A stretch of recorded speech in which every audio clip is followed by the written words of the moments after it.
did not. He's gotta go. All right.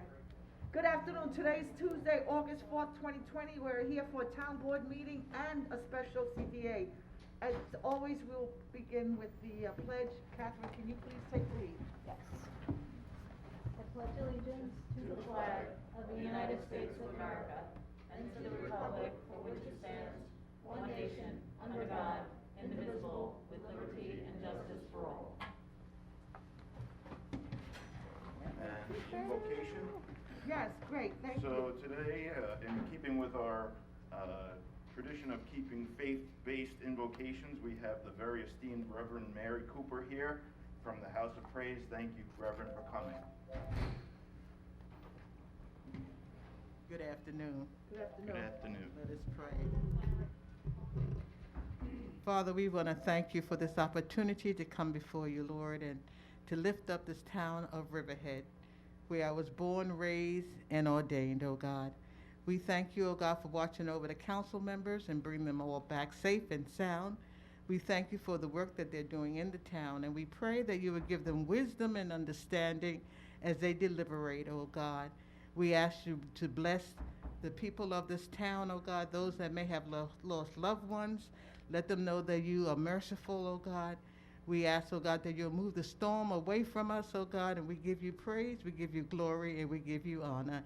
In Jesus' name, amen. Amen. Amen. Thank you, Reverend. Thank you. Thank you, Reverend Cooper. Okay. Before we get started with the meeting agenda, I want to make a brief statement.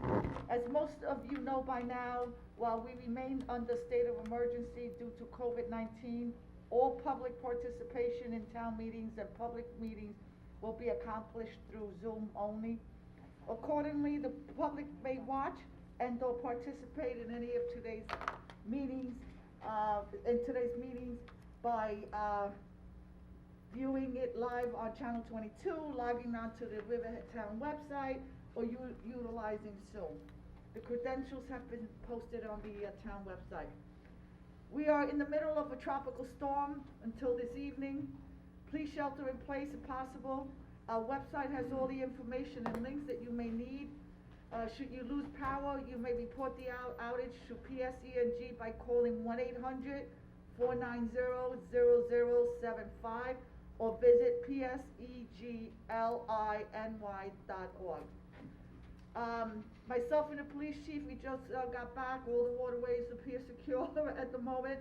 You never know what Mother Nature may do, but things seemed pretty resistant to, we can handle it at this moment. Moving forward, can I have a first and a second to close the town board meeting and open up the special CDA meeting? So moved. Second. Okay. Bayrock. Yes. Kent. Yes. Hubbard. Yes. Giglio. Yes. Aguiar. Yes. The CDA meeting is now open. Town board meeting is closed. Dawn, can you come to the podium and did you want to introduce the minutes or you want me to do it? I can do it. Okay, great. Good afternoon, Dawn Thomas, Community Development Agency. We need a motion and a second to approve the minutes of the CDA meeting of July 21st, 2020. I move to accept the minutes. I'll second. Okay, so moved. Okay, Bayrock, Yes. Kent, Yes. Hubbard, Yes. Giglio, Yes. Aguiar. Yes. The minutes of the July 21st, 2020 meeting of the CDA are approved. We have one CDA resolution on the agenda today, and I think you probably want to open it up to Yes. public comment on that resolution if there is any. Yes, so, do we have any public comments on the CDA resolution before us today?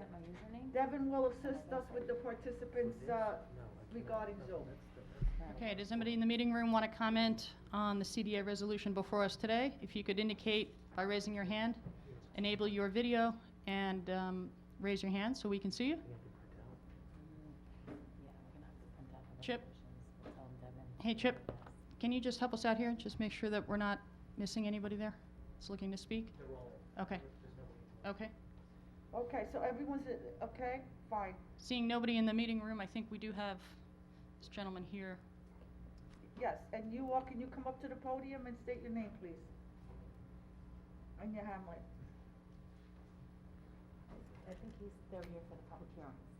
Oh, you're here for the public hearing? This is the comment on the CDA resolution. Oh, I'm sorry. I thought Okay. this was- Okay, Okay. Sorry. perfect.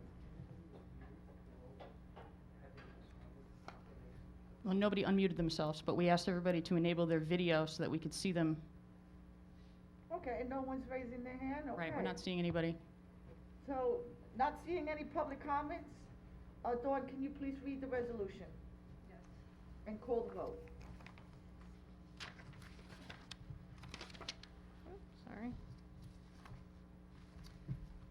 This is CDA Resolution 2020-6, resolution authorizing the Community Development Agency to purchase property located at 117 East Main Street, Riverhead, New York, Suffolk County Tax Map Number 0600 129 112. 121 East Main Street, Suffolk County, Riverhead, New York, Suffolk County Tax Map Number 0600 129 113. And 127 East Main Street, Riverhead, New York, Suffolk County Tax Map Number 0600 129 114, subject to permissive referendum. We need a motion and a second. I'll make a motion. Second? Okay? Bayrat, Yes. Kent, Yes. Hubbard, Yes. Giglio. This is a great project, and it's something that the town has been trying to do for many years, probably 20 years, in revitalizing downtown, is getting rid of blighted buildings. And I fully support it, and I know it's going to be a great project. Yes. Aguirre. Well, I concur with Councilwoman Giglio. This is something that we've been, looking for, and we're on our way, and I wanna thank the community, all segments of our community have supported this project, and, we're on our way, and thank you. Yes. The resolution is adopted. We can open up to comments from the public. Okay, so we're On gonna any open up, the CDA meeting to, public comments and questions, and Devin is gonna assist us with the Zoom participants. Does anybody in the meeting room joining us by Zoom want to make a comment on any other CDA matter? If you could unmute yourselves and enable your video so we could see you. Raise your hand. Okay. Seeing nobody? I think we can move on. Okay, seeing no comments from the public on any matter concerning CDA, concerns, can I have a first and a second to close the CDA meeting and continue with the town board meeting? Motion. Yeah, but I don't have, I need Second. all the resolutions. Okay. You might have them. To close the meeting, and open the town board meeting, Bayrat, Yes to close. Kent, Yes. Hubbard, Yes. Giglio, Yes. Aguirre. Yes. Okay, the CDA meeting is closed. Thank you very much. Okay.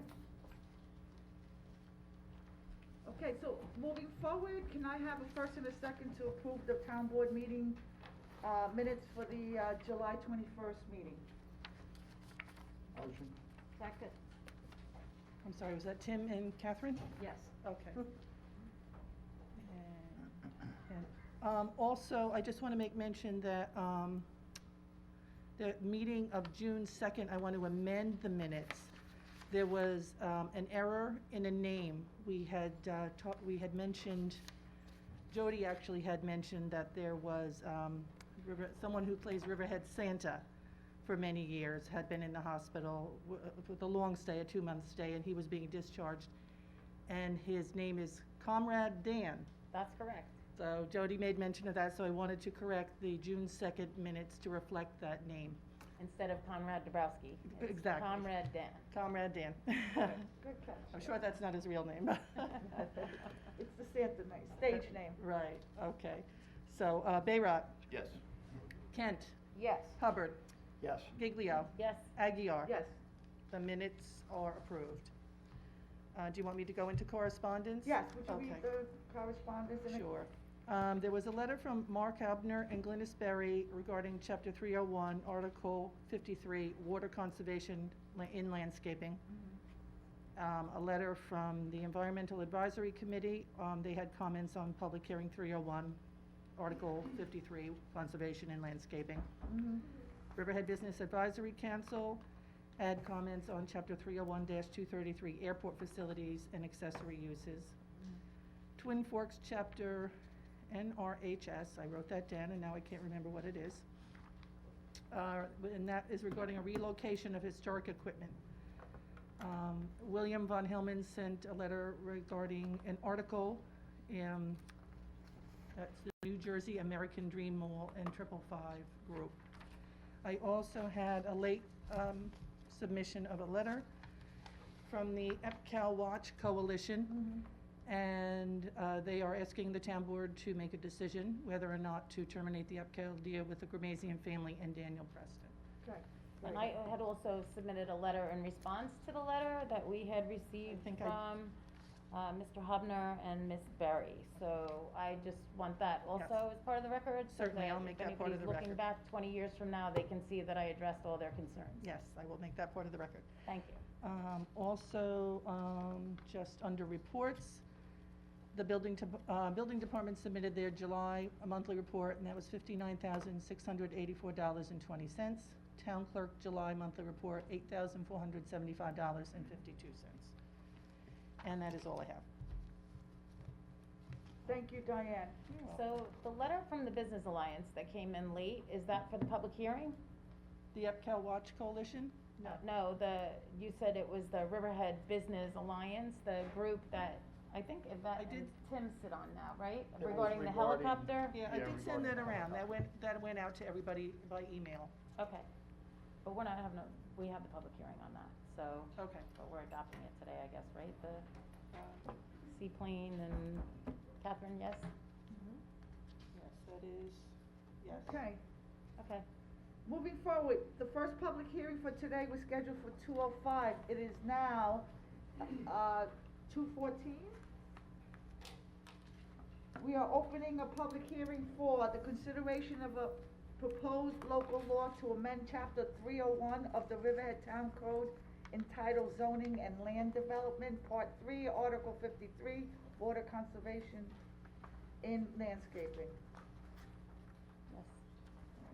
So, I'm happy to bring this legislation forward. It's, like I said, Anne Marie and I have been working on it for quite some time since last year, and with COVID and everything else that she was busy with, we just finalized it. I think that the Water District Superintendent and the town attorney who worked on it with me thinks that it's a good start, and it's a way, I think that with the town board mandating the odd even days, that our water consumption has gone down significantly, and it's working. So I guess we'll open it up to comments. Okay, any comments? Okay, we have a comment. Mark Hobner and Keith are both raising their Okay, hand. does anybody in the meeting room want to make a comment on this public hearing? Mark? Sorry. Yeah, Mark Hobner here. Yes. Go ahead, Mark, just state your hamlet, please, for the record, and your name again. My name is Mark Hobner. I'm a resident of Aquabog, 132 Promenade Drive. Okay. I'm here as a concerned citizen today, and thank you for your time. Regarding the subject of water conservation and landscaping, I thank you for considering our letters on the issue and for Councilwoman Giglio's quick response. There are more suggestions in these letters, but I will recap them briefly here. I would reiterate that through our own educational programs, based on both LINAP and Cornell Cooperative Extension research, that we could be more aggressive and more successful in achieving much lower water consumption rates. With mandated town-wide watering schedules expanded to a 7-day cycle, we would see both immediate and long-term results. With an equitable rate structure to incentivize conservation and disincentivize excess consumption, we can manage our daily demands as well as achieve long-term aquifer protection. And finally, by permitting irrigation systems and requiring water-wise installations and rain sensors, we can look forward to efficient use of our water and easily reduce our consumption overall. Thank you. Great, thank you for your comments. Thank you, Mark. Thank you. Anybody else in the meeting room and Zoom? Chip, I can't see the name on that. It's Glennis Uh, Berry. I would like to add 2 cents. Hi there, yes, if you could state your name, please, and your hamlet for the record, limit your comments to 5 minutes, please. Okay, Glennis Berry, I'm with Peconic Green Growth, a nonprofit, and we've done a lot of work on both water conservation and water quality issues. First, I'd like to applaud the board for addressing this important issue. Riverhead has shown leadership in water reuse with the sewage treatment plant effluent, and we hope the town will continue to be leaders on water conservation. Recent actions to require alternative day outdoor water use are important for reducing peak loading, which impacts costs of infrastructure delivering drinking water. Also, spreading out demand will reduce the risk of saltwater intrusion, which is a big issue on the North Fork. This approach, though, is less effective on water conservation. We would argue that this should be further reduced to 1 to 2 times a week and should be applied to the whole town, not just the water district, as the aquifer is shared and any effort to reduce peak demand will beneficially impact the health and sustainability of the aquifer. The present legislation should apply to all irrigation systems. My main issue with it is it only addresses water conservation in the distant future. It does little to reduce demand now. Water levels in the Indian Island and Laurel wells are close to historic lows. We therefore ask the board to consider additional measures to promote water conservation now. This can be done through incentives, regulation, and permitting of irrigation systems. For instance, you're considering the cost of putting in a new well. How about also taking that same amount of money and applying it to an incentive program for people to reduce their use now? The irrigation of lawns is the place to start. Irrigating 1,239 square feet at 1 inch per week, which is best practice, would equal the water needs of 1 person for the same time period. There can also be layers of restrictions triggered by the state drought watch. It may be necessary to prioritize uses when resources are threatened, and lawns are obviously the lowest priority. Many other locations throughout the US have proven that water use can be reduced by 50% with a combination of incentive, water waste regulation, and water conservation requirements. We hope that the town board will act more aggressively on this important issue and incorporate carrying capacity evaluations relative to water use in its master plan.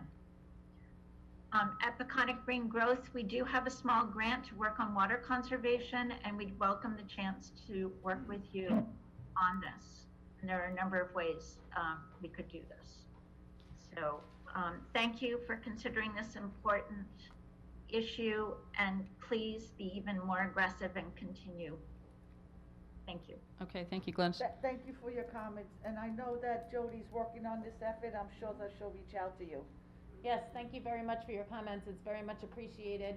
And the board would discuss whether we want to limit watering to 1 time every 7 days, which was a recommendation in your letter, and then also permitting all irrigation systems, including residential. But we think that by starting with the commercial districts and requiring the rain sensors and the reduced watering and mulched areas and xeriscape, that will decrease the amount of water that's being used for irrigation, including modification of existing homes requiring the xeriscape.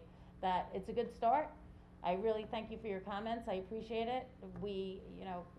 You're both very knowledgeable, and I thank you for that. So we think this is a good start and look forward to working with you in the future if the board sees that more aggressive actions need to be taken. Great, thank you. Does any other board member want to make a comment on this matter? No, Go ahead, Tom. sorry.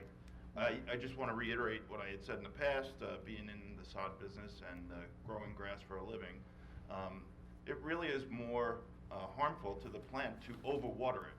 So to let it go dormant, and you guys recognized in your letter, which I want to thank you, that was very nice, but actually it does less harm to let it go into a drought induced state than it does to go into an overwatered, and then diseases are more prominent and prevalent. So I just want to recognize that. Well, first of all, I want to thank Glennis and Mark for their comments. Mark is on the Riverhead Environmental Committee, and Glennis is on the Downtown Committee, and they've both done a lot of work in environmental causes and certainly are knowledgeable in the area of water, and I'm appreciative of your comments, Frank, because I know you do a lot of watering, and I'm happy that, I think we are moving in the right direction. I'm glad that we have started this, but I agree with Glennis and Mark. I like their suggestions. I hope as a board, we might consider amending this. I think that if we're going to do it, let's get it, let's tweak it and get it right. I think that they have brought up some good changes. I like the idea of limiting the irrigation, more days, certainly, doing measures that address for now. I love the idea of incentives, and I think they brought up some very good suggestions, and I hope that as a board, we can all consider them. So do you think that every residential property within the town of Riverhead should come in and take out a permit if they have an irrigation system? Because that's also one of their recommendations. I think that requiring a permit would certainly help. I think that we, as a board, we need to look at all of these and consider them. I think these are guys that have done research in this area, and I think that these are good measures for us to discuss and consider. I think that it's perfect legislation to adopt now for all the commercial applications that are coming in and going through the application process as we speak, that they be held to some standard, whereas if we delay it, it could be months before we have another public hearing and get it adopted, and that would be detrimental to our water supply. So I think that what's in the code right now is being proposed is a standard that commercial properties that are coming in now would have to stand by.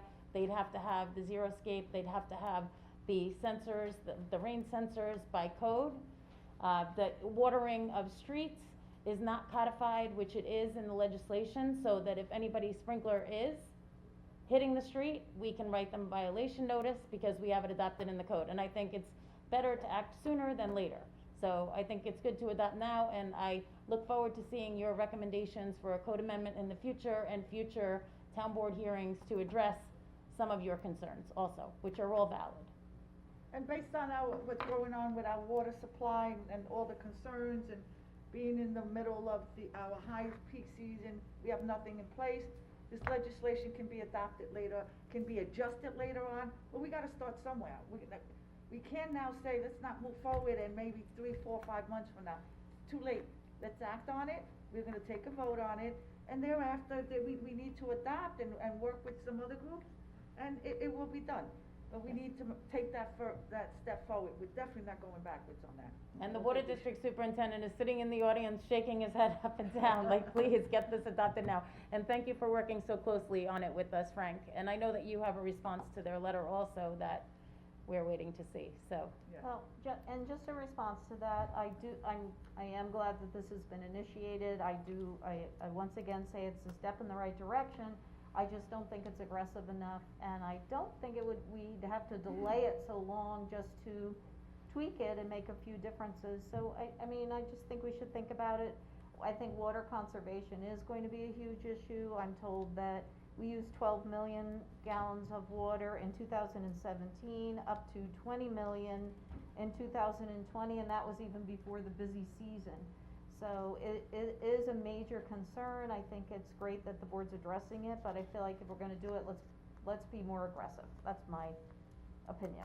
Yeah, and in 2010, I think it was 21.2 million gallons a day that we had gotten to, so it seems like we're at about the same level now in 2020 as we were at that particular time back in 2010. So we've come a long way, but, you know, we are near capacity and we need to address it. We have not pumped 40 million gallons a day. We don't have that capacity, but it's, you know, definitely other measures need to be taken.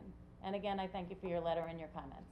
And aside from our legislation and these measures, I just think as people that live in our town, that we need to rethink our irrigating and think about how we're living, and do we really have to have this perfect green lawn? And I just think we need to rethink all of these things in order to reserve our water. And one reason it's particularly important here to reserve our water is that we're a farming community, and that requires a lot of irrigation.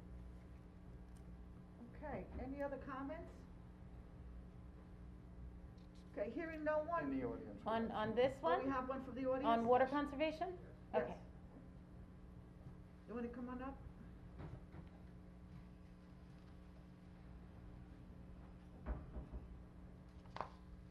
Name's Keith Lewin. I'm a resident and property owner in Calverton. In reading this public hearing and listening to the comments, I understand the concerns, but as a property owner, I have concerns of my own as far as determination of use of my property and other people's with their property. I think the idea of the limiting what days you can water to every other day is a good idea. I think telling people that they have to do something to help the town's water supply with the public water is fine, because that's what's the problem is. However, to my understanding, there is not an aquifer problem with the homeowners' size wells. And for instance, where I live, it's 10 feet to water. And that aquifer is due to the local topography, and there's always enough water there. So one thing I didn't see in this resolution is that this should not affect people who are not using public water for irrigation of their lawn, because they have done the investment or whatever's necessary, just as a farmer would do, to water their property. They're not affecting the town's water supply, they're not affecting demands on the town's wells, and they're not tapping into the deep aquifers. The other thing on this, I think, is there should be some consideration about the topography and the soils. This is Long Island's glacial, its soils vary widely. Where I live, if we watered my lawn once a week, I wouldn't have a lawn, because the soil is so sandy, drains so fast, that within 24 hours of being watered, the soil's dry again. Every other day is a bare minimum. Less than that, the grass will be dormant all summer. I just think that there have to be some consideration that people have choices on their property, and if they have a way of doing something that does not affect the town's problem, which is the capacity of the public water system, that they shouldn't be required to do things that will neither help nor harm that problem, just because somebody says, gee, we ought to do this to everybody. The other thing I didn't see in any of this is what plans are of the town to actually solve the problem. I don't see anything in the budget for the coming year about adding pumping capacity, storage capacity, or whatever the problems are. So if we don't do anything, this is going to become increasingly a problem. There is an aquifer that does have sufficient water. One of the comments in the legislation was they brought up climate change, but climate change models show that the Northeast, including Suffolk County, will have expected to have equal or greater rainfall than they have at present as the climate changes in the future. So this isn't a case of where we're going to dry out, such as in the Southwest, but it's a case where we should be able to at least maintain our rainfall or precipitation rates in the future as we have at the present. And the short-term droughts that happen have a minor effect on the deep aquifers. They have more of an effect on the shallow aquifers. So I would believe your wells probably are going to the deep aquifers anyway. And Keith, are you on town water where you are, or is that? My house is on town water, my lawn's irrigated from a well. And I'm gonna let the water district address your concerns about the shallow wells and how drying out the shallow wells actually does affect the aquifer. So Frank, if you wanna come up and just say a few words to that effect, and then,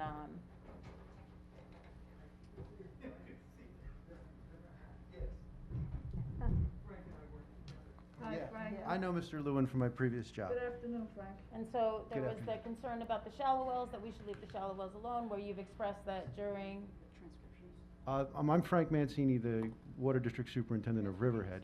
So, first, let me just say, as far as the capacity of the system, our biggest thing is a regulatory issue because of the structure of the district, that we're a special district. We're in no more vulnerable position than any other water district on Long Island. We're proactive in trying to mitigate our problems early on before we get ourselves buried but I don't want everybody panicking thinking we're running out of water. As far as withdrawal from the aquifer, I think some of these ideas are good, but remember the DEC regulates withdrawal from the aquifer, so any position we take, we should probably make sure we're aligned with the DEC. Withdrawal from shallow parts of the aquifer is sort of a debate amongst us hydrogeologists. I think that any recharge into the system is important to maintain essentially the lens of water underneath us, and by pumping it out from at shallow depths, every time you pump water out and it hits the ground, you lose 50% of it to evapotranspiration. So us on the water supply side say, like, you're somewhat starving potential recharge into the aquifer. But I can't say that the USGS and the DEC are aligned with that. It's sort of open to debate and something we bicker about. But it's part of a large, very complex system. You know, did that answer the question, or should I get more? You're absolutely right. I mean, I think that we should be careful to paint all these problems with a broad brush, because it is very specific to where you live. There are areas where, particularly on the west side of Riverhead, where you are connected to the larger aquifer system, that you'd be hard pressed to dewater the aquifer, whereas if you're further out east, where we have existing saltwater intrusion problems, you're much more likely to exacerbate that condition. So there is no simple answer to all of it. This is what hydrogeologists and engineers do. We manage problems like this, and all of these can be managed. Right. And you're satisfied with the legislation as it's proposed? I think it's fantastic. Yeah, and I would like to thank you again, Ms. Giglio, for pushing this through, because it did help the district. Again, our daily pumpage hovers around 2 million at peak demand, and this did see, we came here in late June having experienced some of the biggest pumping days the district's ever seen.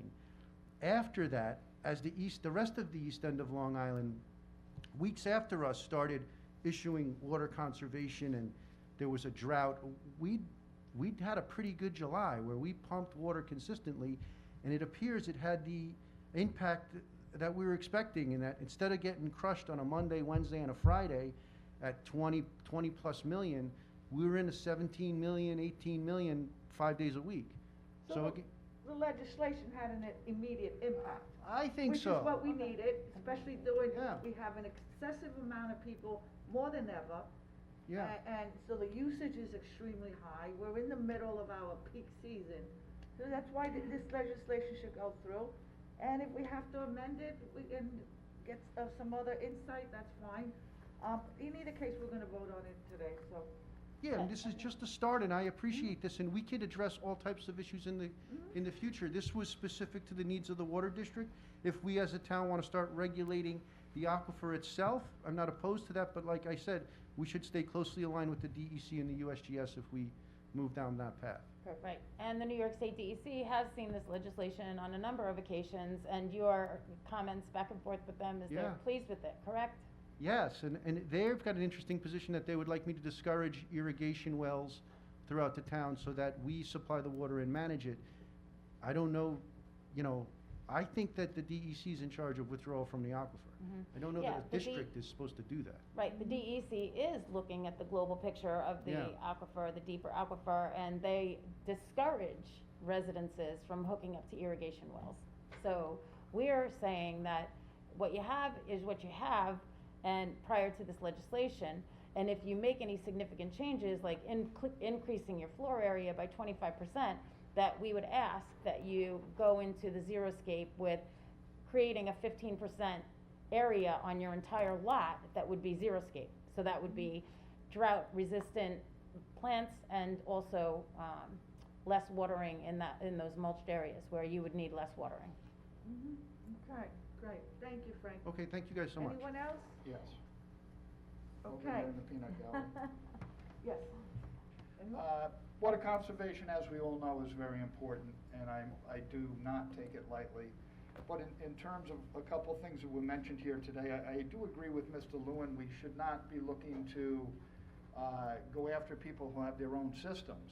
If we're trying to curtail the use of the town water supply that we are supplying as a service, that's fine, and that should be.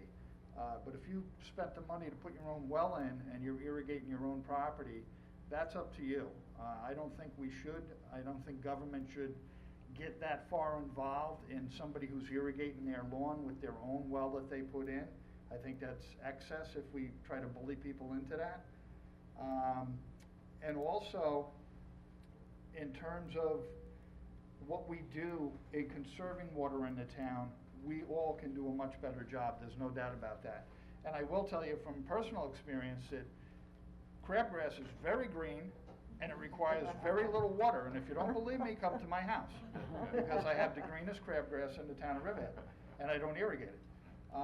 But there are ways we can all do a lot better, and I'm not knocking water conservation by any means. I fully support it.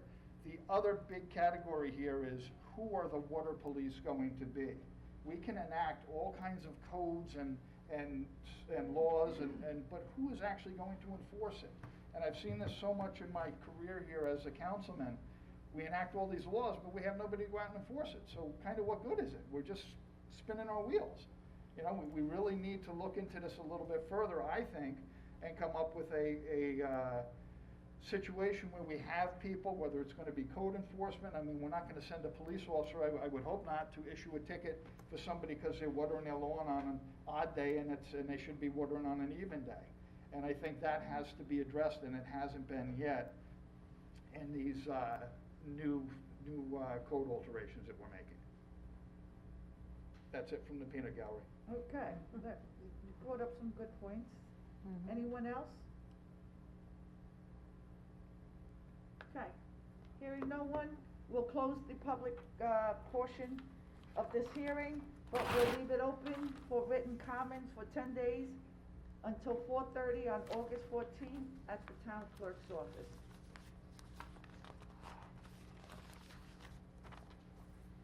Moving forward, our second town board meeting hearing is scheduled for 2:10. It is now 2:38 p.m. We will now open the public hearing on the consideration of a proposed local law to amend chapter 301 of the Riverhead Town Code entitled Zoning and Land Development, Motor Vehicle Storage. Eric Howard, is he here? Somebody? Okay, so our town attorney's gonna speak on his behalf.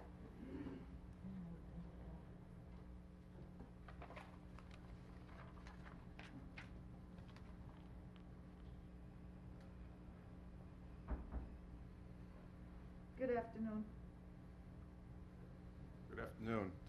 Actually, this came out of code revision, so I think probably I would have been the one addressing it.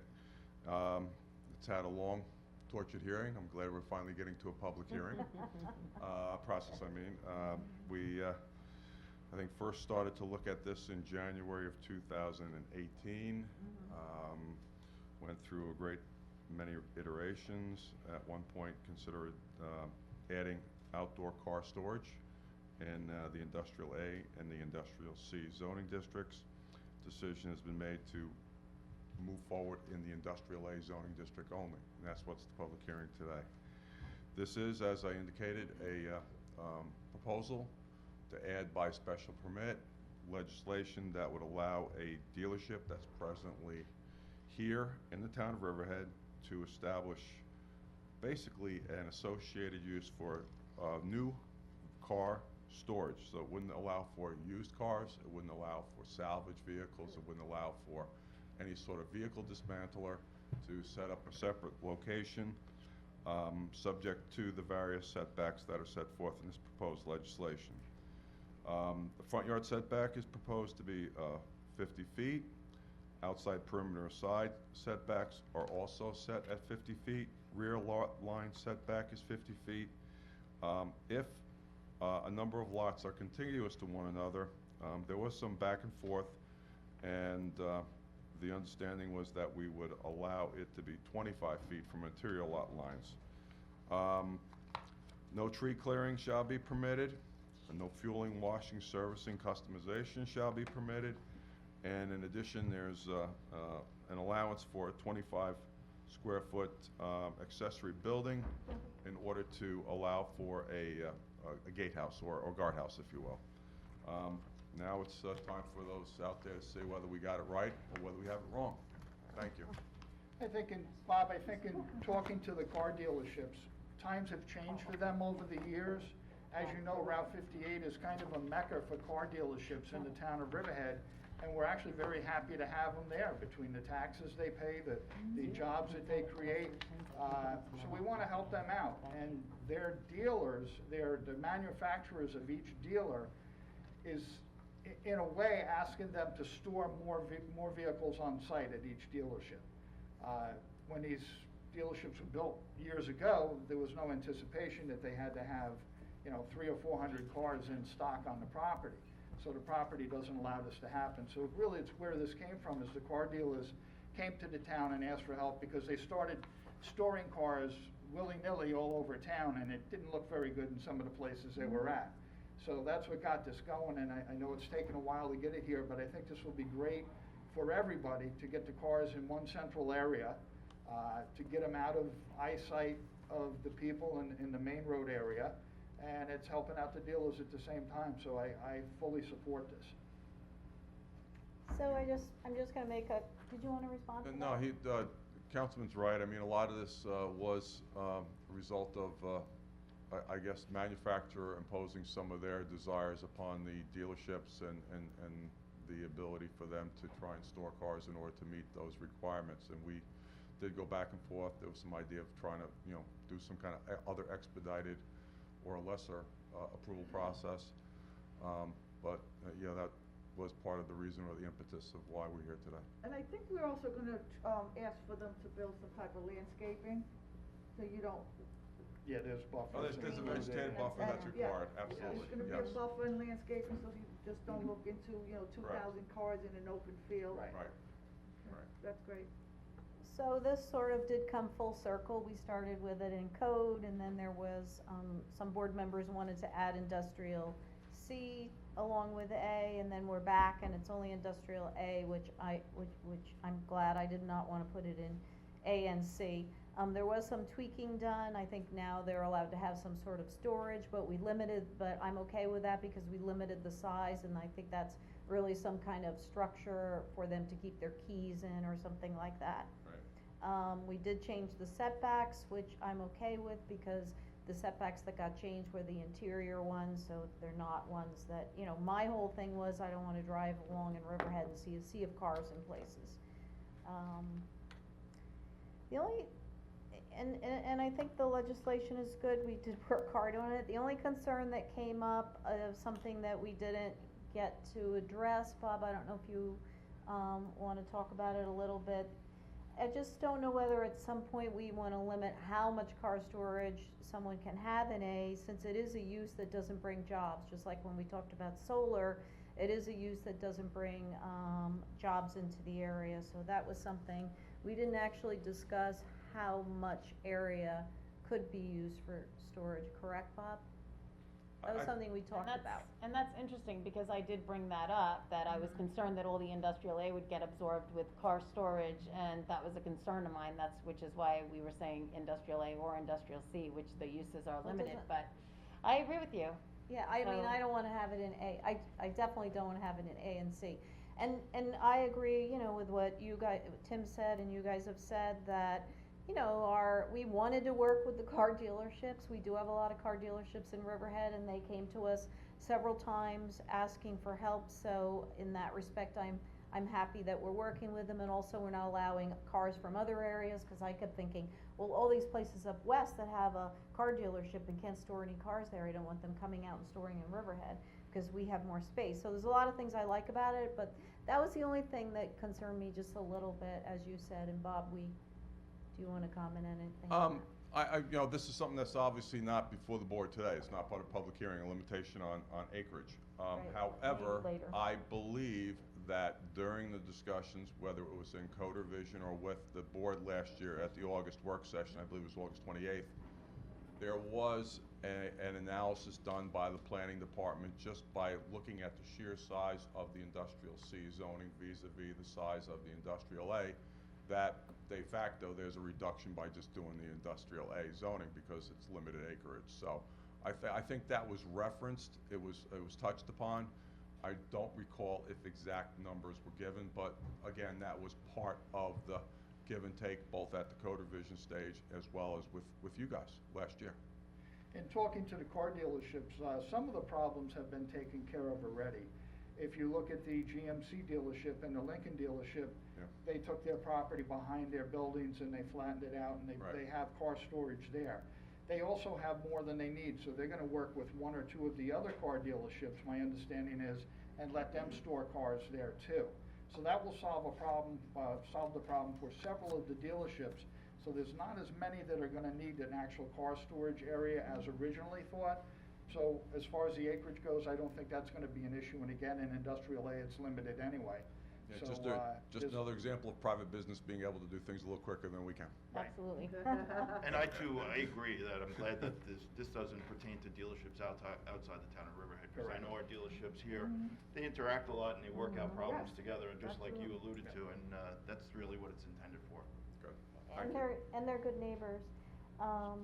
Anyway, I do wanna take a moment to thank the Code Revision Committee because we literally worked on this, I don't know, feels like about 2 years, wasn't it?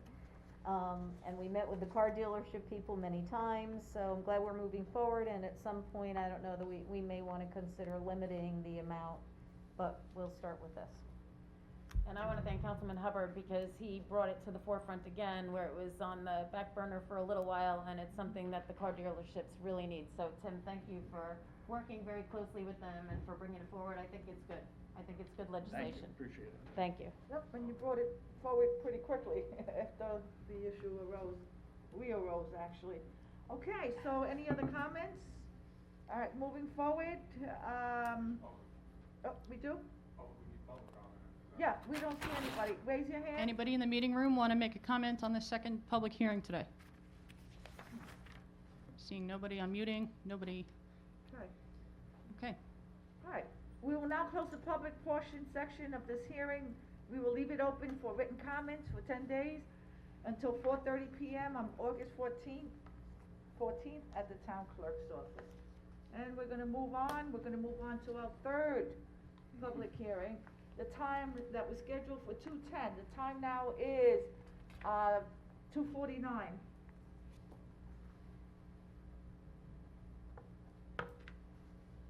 And we will now open the public hearing for an amendment estimate of cost in relation to the proposed increase and improvement of the facilities of the Calverton Sewer District. Michael Reichel, is he here? Great. Our sewer district superintendent, who does have a masterful job at keeping our water waste treatment facility running smoothly, is going to make a few comments on this matter, and then we'll open it up for public comment. Good afternoon.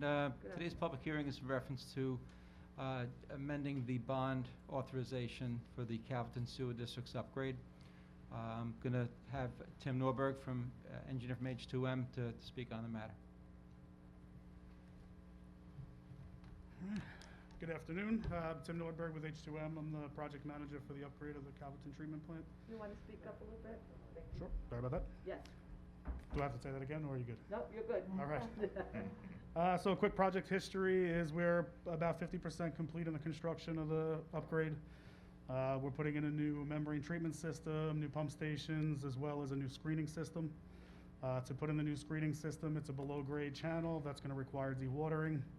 And during the process of obtaining the permit from the DEC for the dewatering, they did some groundwater sampling, and they did find PFAS and PFOAs in the water that exceeded the number that they use, which is 70 parts per trillion. Within the dewatering permit, not only do we have well pumps, we have a settling tank, and we have a discharge point to McKay Lake, but in order to take care of the PFAS and the PFOAs, they've required a treatment system. The treatment system is going to consist of additional pumps, larger generators, and carbon vessels in order to remove the PFAS. In order to meet their permit, we have to actually meet undetectable limits prior to discharge. So the system is set to remove the PFAS, not just lower it. And in order to do this, it is above and beyond what the expectations of the contract was. So the contractor has provided a proposal to us to do this work. There's monthly rental fees There's gonna be daily sampling, and there's gonna be some other ins and outs that have to be a part of this. We anticipate the period of time to be anywhere from 4 to 6 weeks while they're doing the dewatering process. And while they're doing this, they're on the hook for a certain amount of costs that are within the contract. It's in their best interest to speed the process along. But in order to have this treatment system for up to 6 weeks, which is, we anticipate 4 to 6 weeks of work, we're looking at a potential do not exceed cost of about $305,000. What that does is it takes our total base project of about 10.5 million, puts it at about 10.9, a roughly 3.1% increase. So we're here today to get the blessing to go ahead with this. We're at a point in the project where it would be very difficult to stop and change courses. So we're hoping that we're able to move forward with this in a pretty timely fashion. Now, you said somebody was gonna help absorb the cost. Who was that? Mike was nice enough to attempt to reach out to the Navy. Yeah, so this is a Navy issue. This is a former Navy property, yes. Yes, former, where they use firefighting retardant chemicals, and the same problems that they're having in Manorville. And so now we are in the middle of a capital project. Correct me if I'm wrong. No, keep Just going, trying to keep going. understand and have the public understand what's going on. And now we detect PFAS, and the levels are not within appropriate, acceptable levels, so now, They're not above only the do we have to. state levels. State levels. And what we found out from the Navy is it's below the federal levels. Right, so we're not sure if it's below the federal, and then what we have to do now, oops, the lights blinked here. Oh, everybody got that number I said earlier? That I called out, make sure you got that so you can call. Test the generator. So are we, Mike, are we pursuing this with the Navy?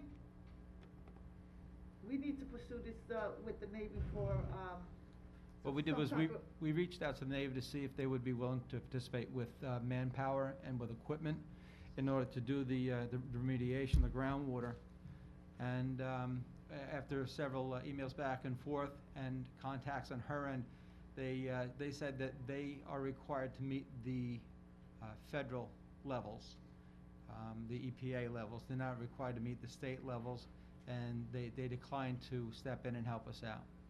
All right, is our attorneys involved in this? The sewer district attorney has been involved in it, the Anne Marie's been involved in it. So what we may do after, now that we've gotten our answer from the Navy, we may, pursue a lawsuit. All right. Depending on whether we have a leg to stand on or not. We're gonna take, based on their direction. And I appreciate you coming up with the idea and pursuing it. It's good.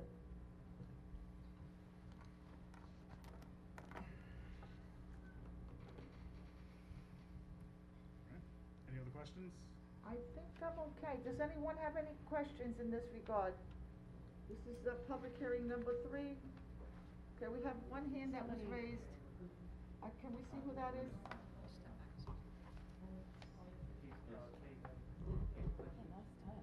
Oh, Kelly McClunchy. Okay. Hi, so from everyone. the- Hi, it's Kelly Yeah. McClinchy from Manorville. Hello, how are you? I'm good.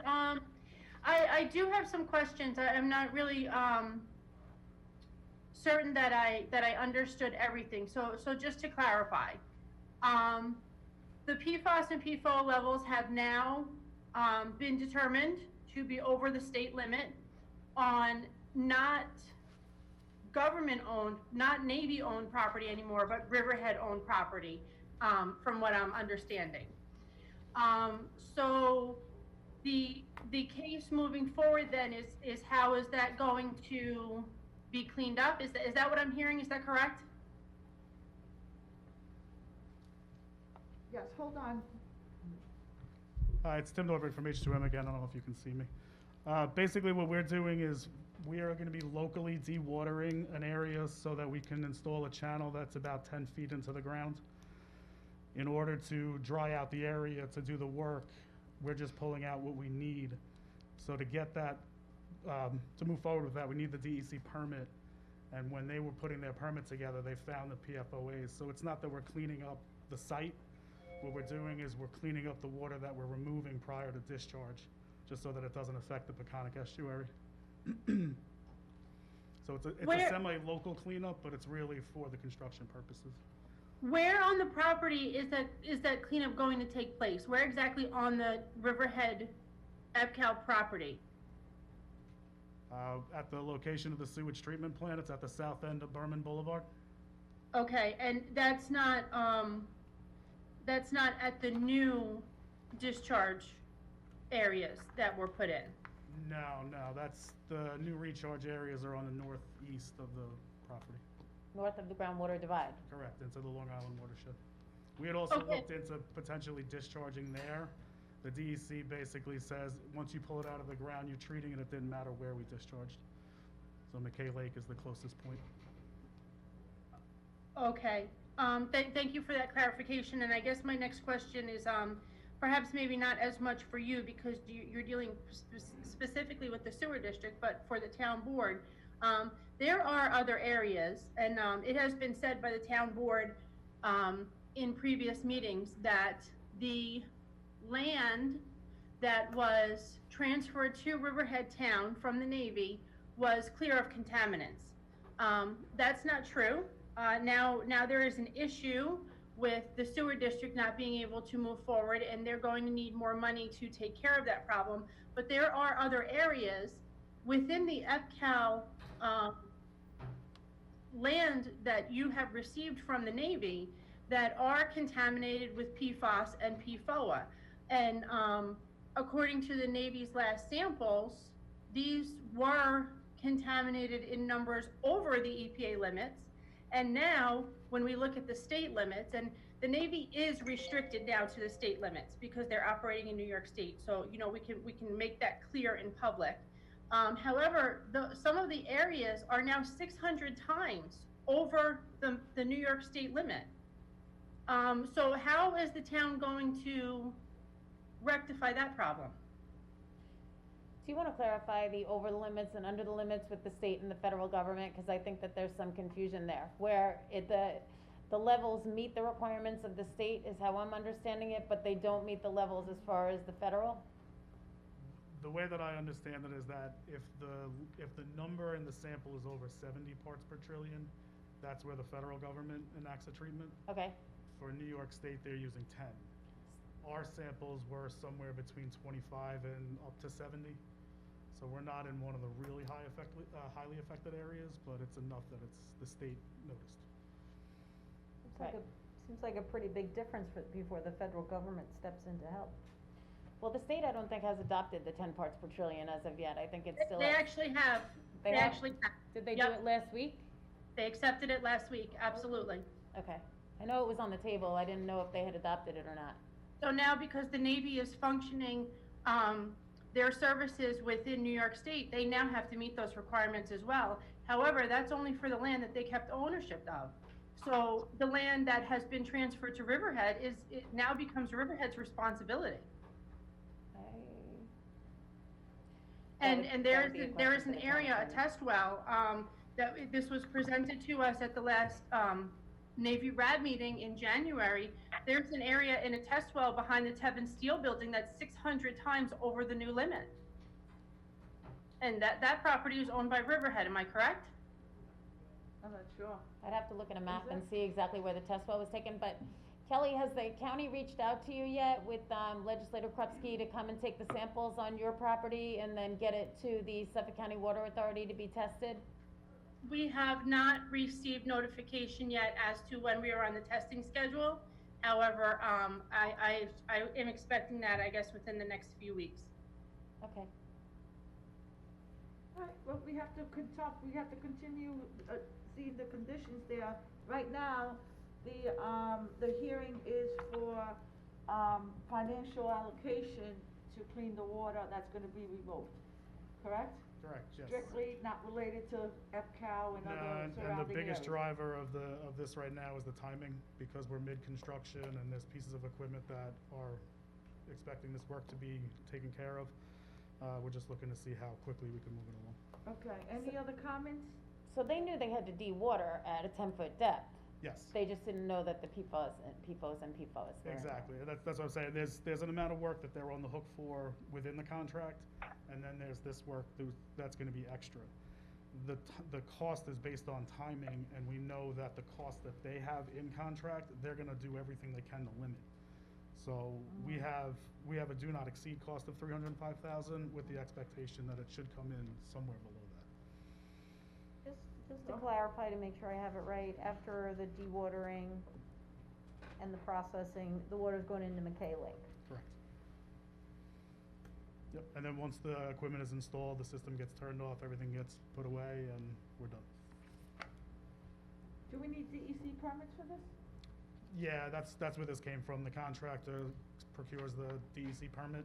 They've been Okay. working on it. It took them months, and they finally came back and they slapped us with this requirement, and it was out of nowhere. Okay. All right, any other town board members have comments on this issue? No. Oh, resolution, okay. There's a couple Okay. people in the audience that want to speak Oh, on there's it. somebody here? And I think we have somebody else in the meeting room. Phone number ending in 714 wants to make a comment. Okay. Hi, my name is Barbara Black, but I wanted to comment on the prior public hearing. Barbara? I don't have any comments on the hearing.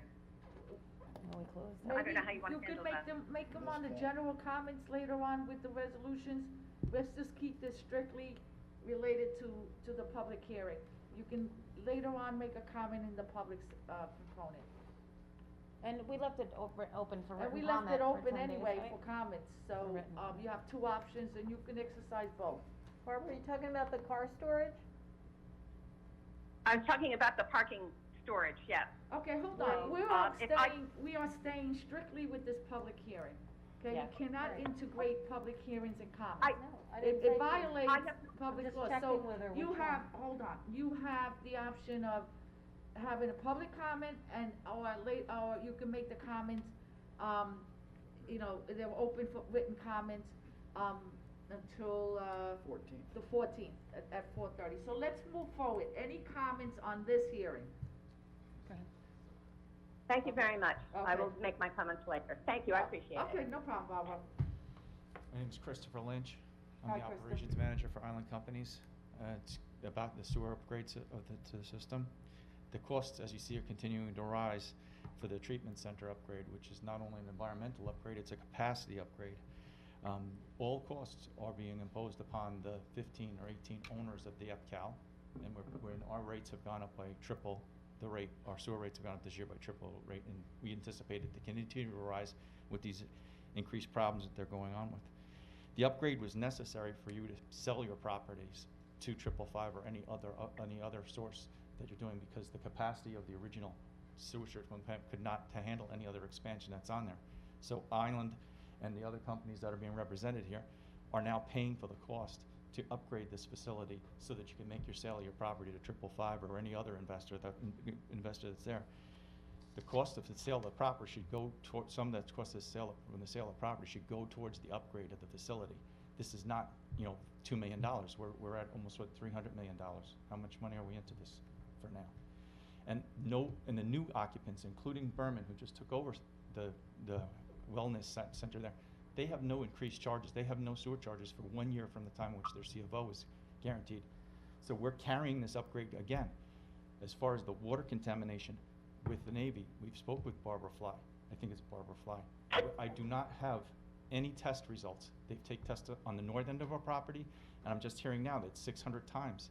The PFAS is 600 times. Tibbins is directly behind us. It's directly next to Riverhead. I've asked Barbara Fly, and they tell me that after the government, after the Navy compiles all the information, they'll release it to the public. But that I don't have any information on what the contaminations are. So I'm here about the sewer district upgrade, and that it's not fair for the owners, the 15 and 18 owners of EPCAL, to be carrying the cost of this facility that could have been environmentally upgraded for the members that are here, but now it's being upgraded because it's not just an environmental upgrade, it's a capacity upgrade. And the capacity upgrade is to facilitate the sale of your property to any other real estate developer. And that's not fairly being passed upon to us. Okay, and just so I have your name, what's your name? Lynch, Christopher Lynch, L-Y-N-C-H. Christopher, who are you so? Island Companies, Tim Stevens, Island Okay. International Industries, Island International Exterior Fabricators. Okay, We have 65 acres, 550,000 square feet, and we have currently about 245 employees. When we're on peak, we're up above Mhm. 300. We Okay. maintain the facility, we plow it, we've done everything for the facility for the last 10 years, and now it's like, our sewer rate went from $7,500 to, in the quarters, to almost $30,000. okay, thank you for your comments. Thank you. Anyone else, Devin? Again, any town board member wanna make a comment? Mr. Goodell's gonna go. Oh, we got one more. Good afternoon, Edgar Goodale, Riverhead Building Supply. I want to echo Chris's comments there, to the point that it's easy for this board and any other board in this great country of ours to spend other people's money, and that's what you're doing here today, is you're not spending any town money. You're spending the money of the 18 property owners there in Calverton, of which we have very, very little to say about. And this is a bonding issue and an increased bond issue. Even though this is a small portion, you've done the big portion already of what you're gonna be paying. And it is my understanding that all of the costs of these projects is based upon the current ownership and anybody that's hooked up into the sewer district. And if there is no additional people, if there are no additional improvements, if there are no additional construction, of which there hasn't been any other than the private investment that's been done up there, we will be on the hook for the whole amount of this money for decades. And it's just not fair. It's for the town of Riverhead. We are an economic engine, but you're putting the entire burden on this on 15 people. And I'm a contrarian. I don't believe, because history shows that nothing has been done up there for decades, and I'm suspect that anything will happen for decades, and that we're on the hook, and it's just not right. That's it. Okay, thank you very much. All right, anybody wanna add? Any comments? Was there ever a discussion that CAT would bear some of the cost of the upgrade? We don't know if they're buying the property, but if they close on the property, then, and it goes into private hands, then they would be responsible for paying based on their property. Seems like some, And we can't amend the contract, obviously, so, They're only responsible for their running to the sewer district cost. They're running from wherever they develop the pipe to go to the sewer plant, which is cost to pay, they'll be having to pay out of pocket. The rest of the cost will be based upon the flow rate, which they have over a period of 12 months after the CFO. Mike, do you want to respond to that as far as sewer taxes versus sewer usage? Currently, any property that's within the boundaries of the sewer district pays based on their assessed valuation, they pay for any capital improvements that is to the district. The day-to-day operations, the annual budget for the treatment facilities gets paid for by the water consumption, so everything's based on water consumption. So Yeah, but if the that's how it's laid capital, out. but if the town didn't own that property, it would be based on the assessed value that they would be paying for the capital improvements, correct? If the town didn't own what property? If the EPCAL property that the town is trying to sell was in Right. private hands, Right. they would be paying a portion of this capital improvement based on their assessed value. Is that correct? The property that's part of the subdivision is not currently in the sewer district boundaries. We've just completed H2M just completed the map and plan to extend the district boundaries to include the subdivision. We're not at a point yet where we're ready to hold the public hearing to do that. But this plan was designed for the full development of the existing sewer district. All the properties that are in the sewer district. So the property that the town has for sale isn't even in the sewer district, so you're saying Correct. that this is just for the needs of the 15 to 18 businesses that are there right now? No, Without the- any more capacity? The Tim, you talk on this?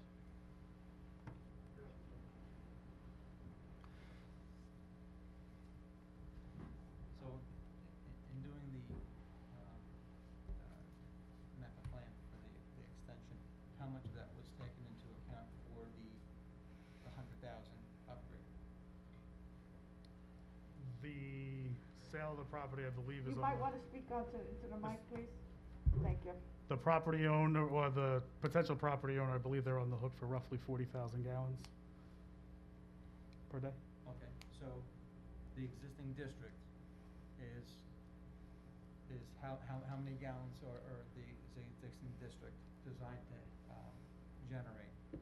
It was set for 68,000 gallons, which is what the existing plan is rated for. Right, we're upgrading to 100,000 to begin to accept future flows, with the expectation that the future expansions are by others who are coming into the district and require those extensions. Does that make sense? Yeah. Does that answer the question? Yeah, so you're saying 40,000 gallons, and that's 40,000 gallons per day? That would be what they're on the hook. Yeah, they're on the hook to produce enough space to give 40,000 gallons per day within the first 5 years. So we're prepared for that, but anything past that, it's gonna be on the new property owners to build their facilities, build the sewer, build any pump stations, and expand on the plant. So they're not involved in this expansion cost, They, the new owners? no, If we should close on the property. if you close on the property and the new mapping plan, that's delineated the larger boundary. Now whoever's within that boundary, the taxes will be spread out amongst that assessed value as well. Well, let's get that done. Okay, so just to clear up some of the gallonage and the allocations. As Tim said, there's a certain number of square footage that has to be developed in, as the subdivision, and that would be, we have the 40,000 gallons accommodated for that, that extension. So, the current 62,000 is what the in-district build-out is as of today. So when the town sells the property and extends the sewer district boundary to include the extension, they will be paying into the bonded indebtedness of the entire district. So they're helping lower the costs that are up there for the current 16, 17 properties. But in the meantime, the 15 or 16 properties are picking up the brunt. It doesn't sound right. They're picking up the brunt of this for something that may never ever happen down the road. Well, they're picking up the increase and improvements to the sewer district that are eventually gonna be mandated by DEC, which they've required us to do.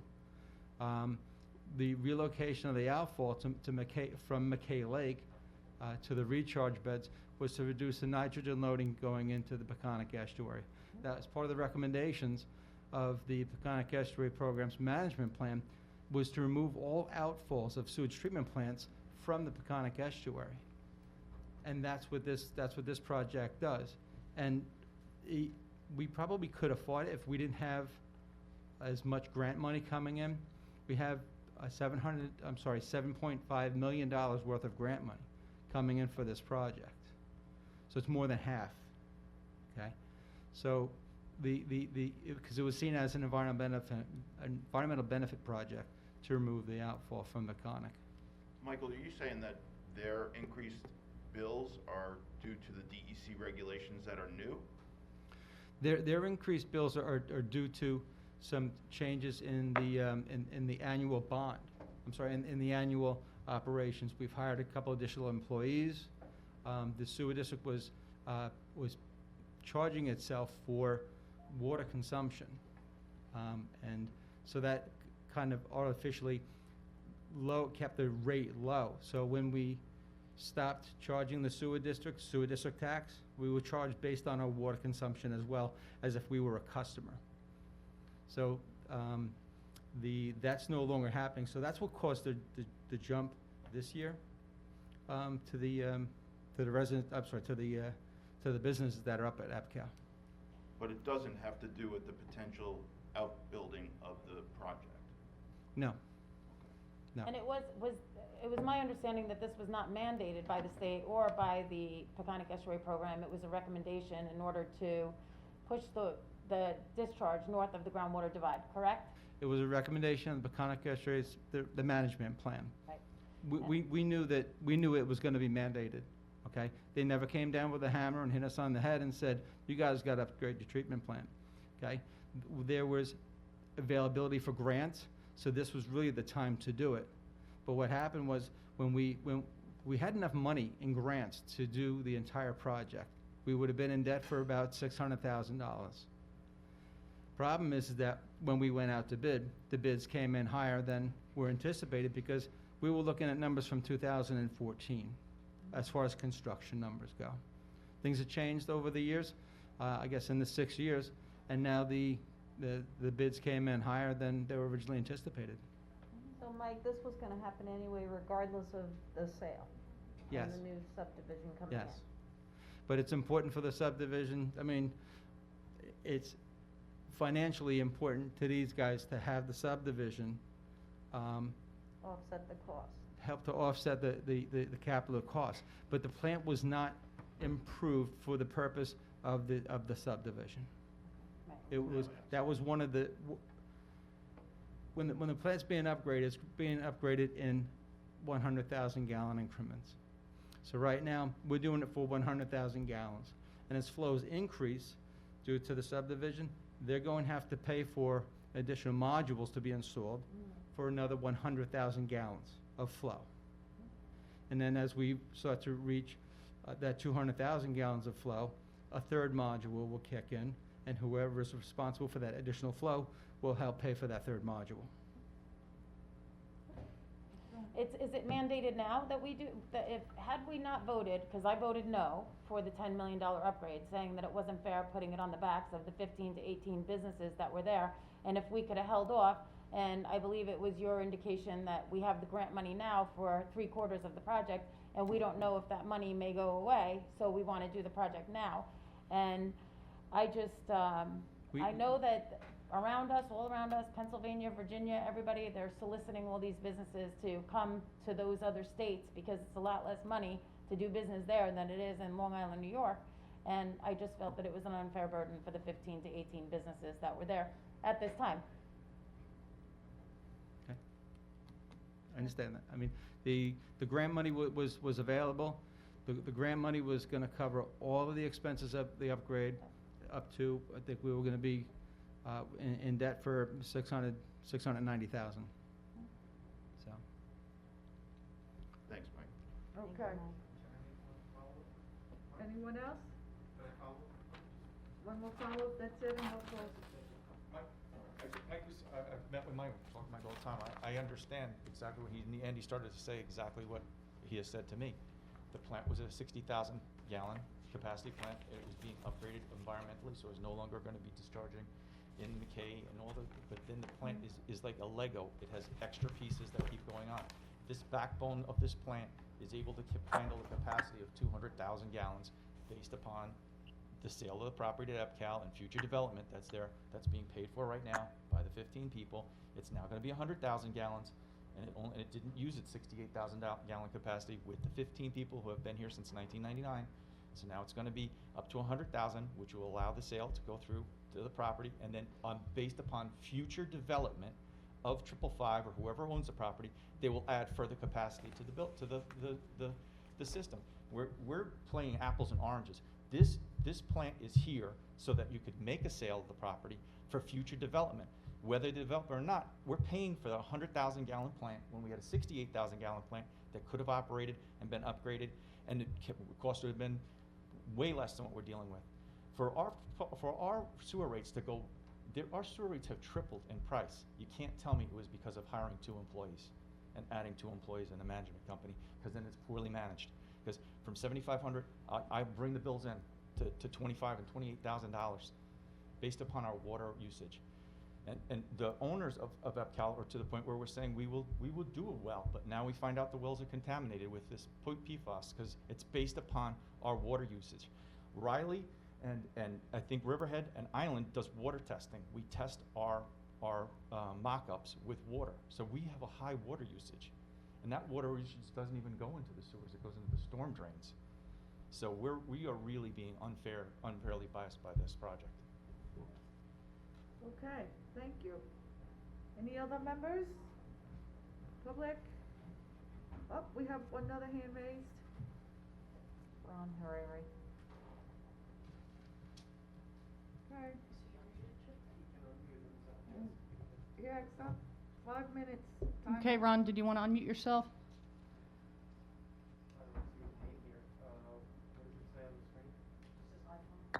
Just to clarify, last week Ron, Riverhead. your name and hamlet for the record, please, and limit your comments to 5 minutes. And Ron Harari, Aquabog. Last week, Riverhead local report that town board members, past and present, were shocked that the town water district had operated lines at the EPCAL property for 20 or 30 years without proper authorization. Both council members Giglio and Hubbard, and Councilman Hubbard, remind me, you're the liaison to the water district, right? No, that's not correct. Okay, this is a public hearing on the sewer district.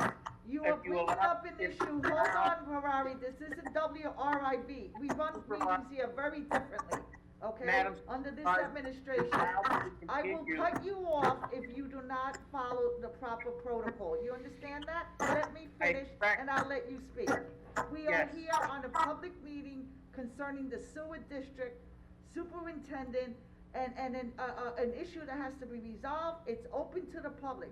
If you wanna make a comment not related to this specific issue, then you have two options. At the open comments at the end of the meeting, or you can write in to the clerk's office. I have a comment regarding this issue, madam. Go ahead. And my question is H2M the same consultant on this transaction that was a consultant in connection with EPCAL? I believe it was, who has H2M here? Can you answer that question? No, H2M. What, Chris Rice? My question again is, members of the town board have expressed dissatisfaction with not knowing the facts concerning the EPCAL property and the water projects there. We are here for the sewer district. We are here for the sewer district expansion. You want to speak about EPCAL? About you, but I'm asking a simple question. Is this the same consultant in both matters? I believe it was. Correct, Chris? Chris Weiss with H2M, yeah. We've represented the town on the sewer district side for the treatment plant and the sewer district expansion mapping plan at EPCAL. We did not work on the subdivision itself, no. Okay. So your answer is no? So my question is, given the fact that you've had board members intimately involved with EPCAL express dissatisfaction with this consultant in another matter of grave consequence to the town, do you think you might question whether or not they're giving you the right advice here as well? Okay, you made a comment, and we heard your comment, and the board makes decisions on each resolution, public hearings, and we heard your comment. Anybody else? Okay, with that in mind, thank you, Michael. Does the board have anything to add to this issue? Not at this time. Not at this moment? Okay, fine. Okay, we'll now close the public hearing section of this hearing. We'll leave it open for written comments for 10 days until 4:30 p.m. on August 14th at the town clerk's office. This concludes the public hearing portion of our meeting. We will now move on to public comments on any of the resolutions before us today. Does anyone want to be heard? Devin, anyone in the, meeting room on Zoom want to comment? And this is specifically for the resolutions. Okay, anybody to comment in the meeting room for resolutions before us today? Phone number ending in 714, did you want to comment on any of the resolutions here today? Yes. Okay? Go ahead, state your name and hamlet, please, for the record. Keep your comments to 5 minutes. Yes. Yes, of course. My name is Barbara Blass, and I live in Jamesport. I have two questions on Resolution 2020-406, which approves the preliminary site plan of 331 East Main Street. Included in the neg deck resolution for this project was a statement from the Suffolk County Planning Commission, which said they wanted to see all the seeker documents on the application and reserve the right to comment on the application prior to final approval. So my first question is, has the town sent the commission the EAF and the neg deck resolution as of yet? And this is a preliminary site and approved, I acknowledge that, but resolution includes as a condition referral to landmarks and the ARB prior to final approval. My second question is, because the Planning Commission requested the opportunity to comment before the final as well, shouldn't they be included in this list? Thank you. Okay, Jeff, you want to come up? Or Greg?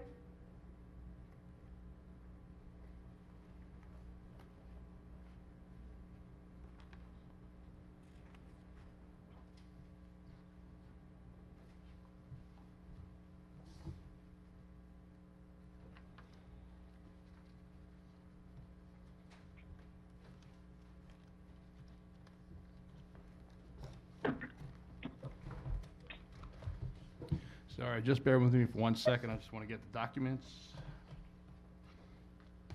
Okay.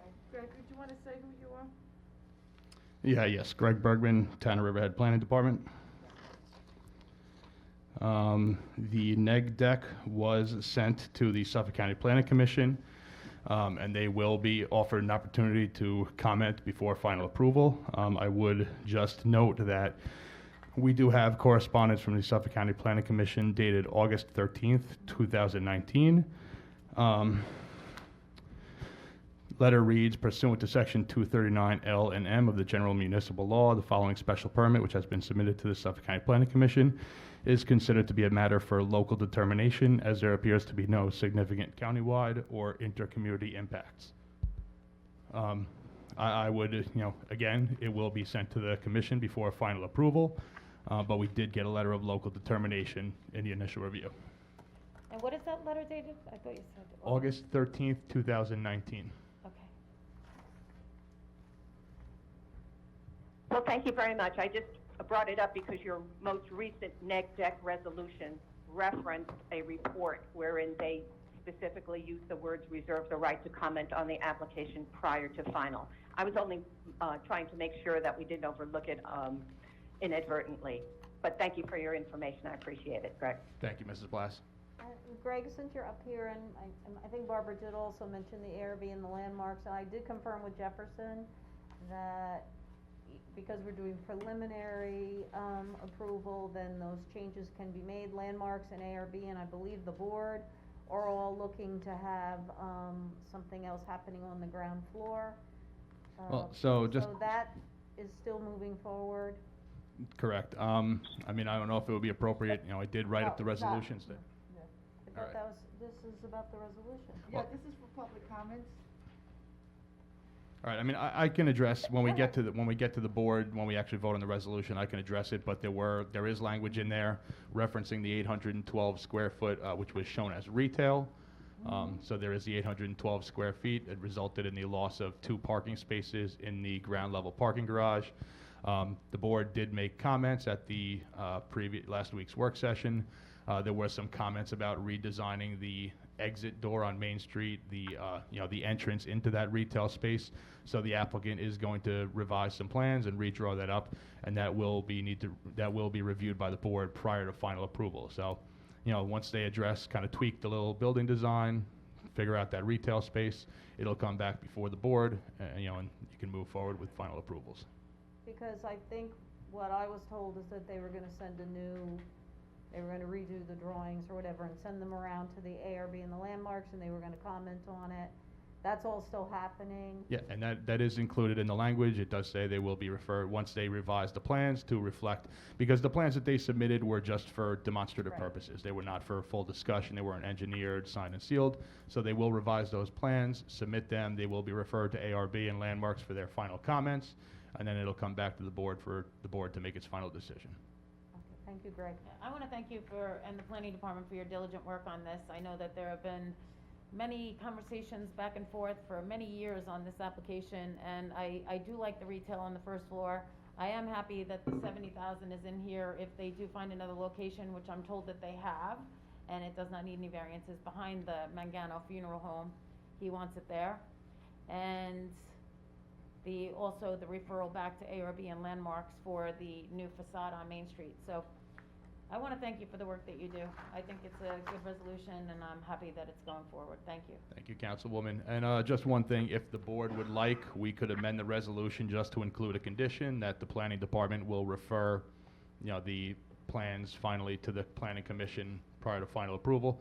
If that satisfies, it may not be necessary, it's gonna be a matter of our just a normal function anyway, but if the Yeah. board likes, you can Well, just. it is protocol, We so- can add it, we can just add a simple amendment in there that the planning department shall refer the final site plan to the Suffolk County Planning Commission. Okay. So we're gonna make that condition number 11 on page number 3, where it says 10 is prior to the issuance of certificate of occupancy, the applicant shall pay. And then we'll make 11 that prior to final approval, Prior to final approval, the planning department shall refer the final site plan application to the Suffolk County Planning Commission.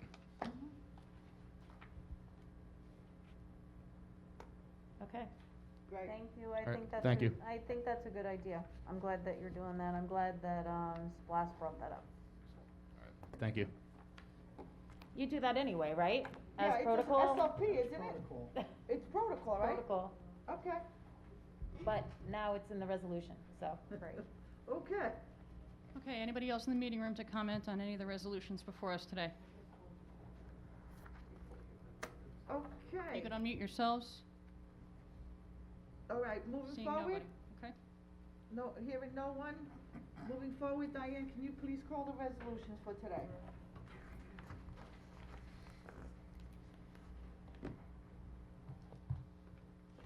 Just to take a breath here. We didn't hear from McAuliffe, huh? Okay, he's coming. resolution Oh, he's there. 369. Very I'm sure serious. he'll be in the final comments. Yes. Resolution 369. New Jerusalem Church Water Capital Project number 81957 closure, so moved. Seconded. Vote please. Bayrock. Yes. Kent. Yes. Hubbard. Yes. Giglio. Yes. Aguirre. Yes. Resolution adopted. Resolution 370. Bayberry Park Tennis Court Project number 71901 closure, so moved. Seconded? Vote please. Bayrock. Yes. Kent. I'm happy to get this done. The rec advisory actually took a field trip out there to take a look at the tennis courts, see Field what trip? needed to be done, so I vote yes. Hubbard. Yes. Giglio. Yes. Aguirre. Yes. Resolution adopted. Resolution 371. East Creek budget adjustment, so moved. Seconded. Vote please. Bayrock. Yes. Kent. Yes. Hubbard. Yes. Giglio. Yes. Aguirre. Yes. Resolution adopted. Resolution 372. Authorizes Larry Levy, DBA On-Site Productions, to provide additional cable cast production services regarding the Board of Assessment review hearings on June 30th, 2020, Nunc Pro Tunc. So moved. Second. Vote please. Bayrock. Yes. Kent. Yes. Hubbard. Yes. Giglio. Yes. Aguirre. Yes. Resolution adopted. Resolution 373. Approves Nuck Pro Tunc license agreement with East End Arts, so moved. Seconded. Vote please. Bayrock. Yes. Kent. Yes. Hubbard. Yes. Giglio. Yes. Aguirre. Yes. Resolution adopted. Resolution 374. Oh, that's a big one. 374. Approves license agreement with Quinley Incorporated, DBA Bloom Stotsky Park Tag Building. So moved. Seconded? Vote please. Bayrock. Yes. Kent. I just want to say that I'm very glad to move forward with this. This facility at Stotsy has historically been one that we use for children, and we're going to be putting children in there again. I really, as a former primary teacher, I'm very pleased with the approach that they use, a very child-centered, hands-on approach. They do a lot of outdoor play, which is very appropriate at this time. And I think it's going to be providing a nice, it's good for parents to have a safe place that they can send their children during COVID, especially a lot of healthcare workers are working longer hours still and need to have a safe place with a great learning environment for their children. So I think we are bringing a great group in there, and I vote yes. Hubbard. I want to thank Catherine for her work on this and bringing Bloom in, because Bloom has a reputation second to none in their preschool care and the way they go about it. People are waiting to get into their program over in Center Moriches, and I'm sure they'll have no problem filling the spots here, and it's a perfect location, and our residents deserve to have a program as good as this is, so yes. Giglio. Yes, thank you, Tim. You're welcome. Aguirre. Yes, great effort, Catherine. Thank you. Resolution adopted. Resolution 375. Authorizes the supervisor to execute an agreement authorizing the town to accept funds from Suffolk County Office for the Aging to supplement the town's expanded in-home services for the elderly program. So moved. Seconded. Vote please. Bayrock. Yes. Kent. Yes. Hubbard. Yes. Giglio. Yes. Aguirre. Yes. Resolution adopted. Resolution 376. Authorizes the supervisor to execute an agreement with D&B Engineers and Architects PC for the town's stormwater management program. So moved.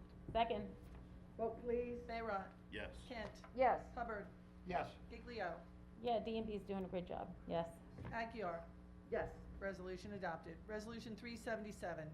Authorizes the renaming of a portion of Roanoke Avenue, Riverhead, New York.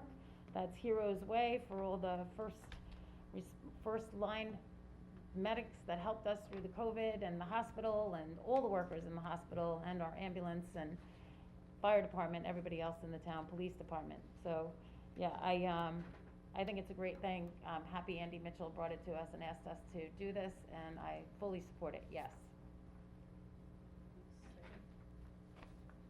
I think it has to be seconded. Oh, Seconded. that was a second? Yeah. Nobody Seconded. Okay, vote please. Thought you voted. What I Bayrock. said. Yeah, I'd just like to mirror those same exact comments. Thank you again to all the people at the first line of service to our community. Thank you so much. Yes. Kent. I agree with my council mates. I'm very proud to support this. I think it's a great thing right by the hospital. And certainly, we had so many people that stepped up as heroes during this COVID crisis. So I absolutely vote yes. Hubbard. There aren't enough accolades in my repertoire to describe how I feel about the frontline workers and our hospital in particular. We're very blessed and lucky in the town of Riverhead to have such quality health care at such a close location, and I absolutely vote yes. Giglio. Yes, and what I said before. Aguirre. This is just something very small that we can do for all their efforts. I personally have friends that were head nurses there, and my neighbors, and I know what they've been going through, and probably will continue to go through for another 6 months or maybe even a year, and this is the least that we can do. I vote yes. Resolution adopted. Resolution 378. Authorizes sewer district employees to attend seminars. So moved. Seconded? Vote please. Bayrock. Yes. Kent. Yes. Hubbard. Yes. Giglio. I just want to make sure, yes, it says within 2 years, yes. Aguirre. Where do you see the 2 years, Jody? It says, Okay, because this. subject to condition that in the event either newly hired employees leave town service within 2 years of their hire date, the employee shall be Okay, required to it's there, reimburse okay. the district. Yes, that was you weren't in last week, and that was an adjustment we added, and it was put in, so, yes, I vote yes. Resolution adopted. Resolution 379. Appoints a fire marshal 1, so moved. Seconded. Vote please. Bayrock. Yes. Kent. And welcome to the fire marshal job, Frank Greenwood. I vote yes. Hubbard. Yes. Giglio. Yeah, Frank's a great employee. He's been with us for many years, and he's moved up the ranks, and I'm happy to see him going to Fire Marshal 1, yes. Aguirre. Yes, and I also know that he took some classes on his own, paid for them, took them on his own time. He seems like a very motivated employee, and then we welcome him to the fire marshal's office. Resolution adopted. Resolution 380. Appoint seasonal beach and park personnel to the Recreation Department. So moved. Second, Vote please. Bayrock. Yes. Kent. yes. Hubbard. Yes. Giglio. Yes. Aguirre. Yes. Resolution adopted. Resolution 381. Accepts retirement. So moved. So moved. Thank you. Seconded. Good. Okay. Bayrock. Yes. Kent. Yes. Hubbard. Yes. Giglio. I'm really sad to see Kelly's smiling face go. She was such a great crossing guard, and everything that she ever did, she always did it with a positive attitude, and she was just a great person for the town for many, many years. But I wish her luck in her retirement, and I vote yes. Aguirre. Yes, I know when we went into COVID mode here in Riverhead, she was part of the SAFE program, and she remained there until retirement last month, and she always delivered those smiles to the seniors. Even though they were contactless, they would knock on the door, they opened, she smiled and waved. We had a lot of calls on that, putting smiles in our seniors, and I wish you the best of luck. Resolution adopted. Resolution 382. Vote please. What? 382. Tim, you gotta read it? Yeah. I mean, Frank? Accepts retirement. Oh, Tim. Seconded? Vote please. Bayrock. Yes. Kent. Yes. Hubbard. Yes, Kevin Gradisher, worked with us for a number of years. He switched over from New York City Police Department and came out here to Riverhead, and said it was the best thing he ever did was to get out of the city and come out here. Nothing but the best to him and his family in his retirement. Yes. Giglio. Yes, best of luck in your retirement. Aguirre. Yes, best of luck. Resolution adopted. Resolution 383. Authorizes the supervisor to execute an addendum to the resolution setting terms and conditions of employment of the town board coordinator. So moved. Seconded. Vote please. Bayrock. Yes. Kent. Yes. Hubbard. Yes. Giglio. Yes. Aguirre. Yes. Resolution adopted. Resolution 384. Authorizes town clerk to publish and post public notice to consider a local law to amend Chapter 275 of the Riverhead Town Code entitled Stormwater Management and Erosion and Sediment Control. So moved. Second? Vote please. Bayrock. Yes. Kent. Yes. Hubbard. Yes. Giglio. Yes. Aguirre. Yes. Resolution adopted. Resolution 385.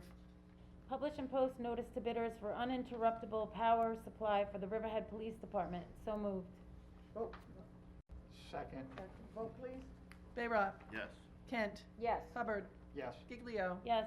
Aguirre. Yes. Resolution adopted. Resolution 386. Authorizes notice to bidders test well program, Phase 1, installation of groundwater monitoring wells, capital project number 4, Riverhead Water District project number RDWD 1804. So moved. Seconded? Vote please. Bayrock. Yes, and Kent. thank you again to Frank Mancini for all your hard work. Yes, yes, yes. Now Kent. Yes. Hubbard. Yes. Giglio. Yes. Aguirre. Yes. Resolution adopted. Resolution 387. Extends bid contract for well and pump testing for the Riverhead Water District. So moved. Seconded. Vote please. Bayrock. Yes. Kent. Yes. Hubbard. Yes. Giglio. Yes. Aguirre. Yes. Resolution adopted. Resolution 388. Rejects bids for traffic signal maintenance and emergency repair. So moved. Second? Vote please. Bayrock. Yes. Kent. Yes. Hubbard. Yes. Giglio. Yes. Aguirre. Yes. Resolution adopted. Resolution 389. Cancels bid for buses for summer recreation and team camp trips. So moved. Seconded. Vote please. Bayrock. Yes. Kent. Yes. Hubbard. Yes. Giglio. Yes. Aguirre. Yes. Resolution adopted. Resolution 390. Cancels bid for Town of Riverhead and Calverton Sewer Districts generator preventative maintenance and service 2020 to 2021. So moved. Seconded? Vote please. Bayrock. Yes. Kent. Yes. Hubbard. Yes. Giglio. Yes. Aguirre. Yes. Resolution adopted. Resolution 391.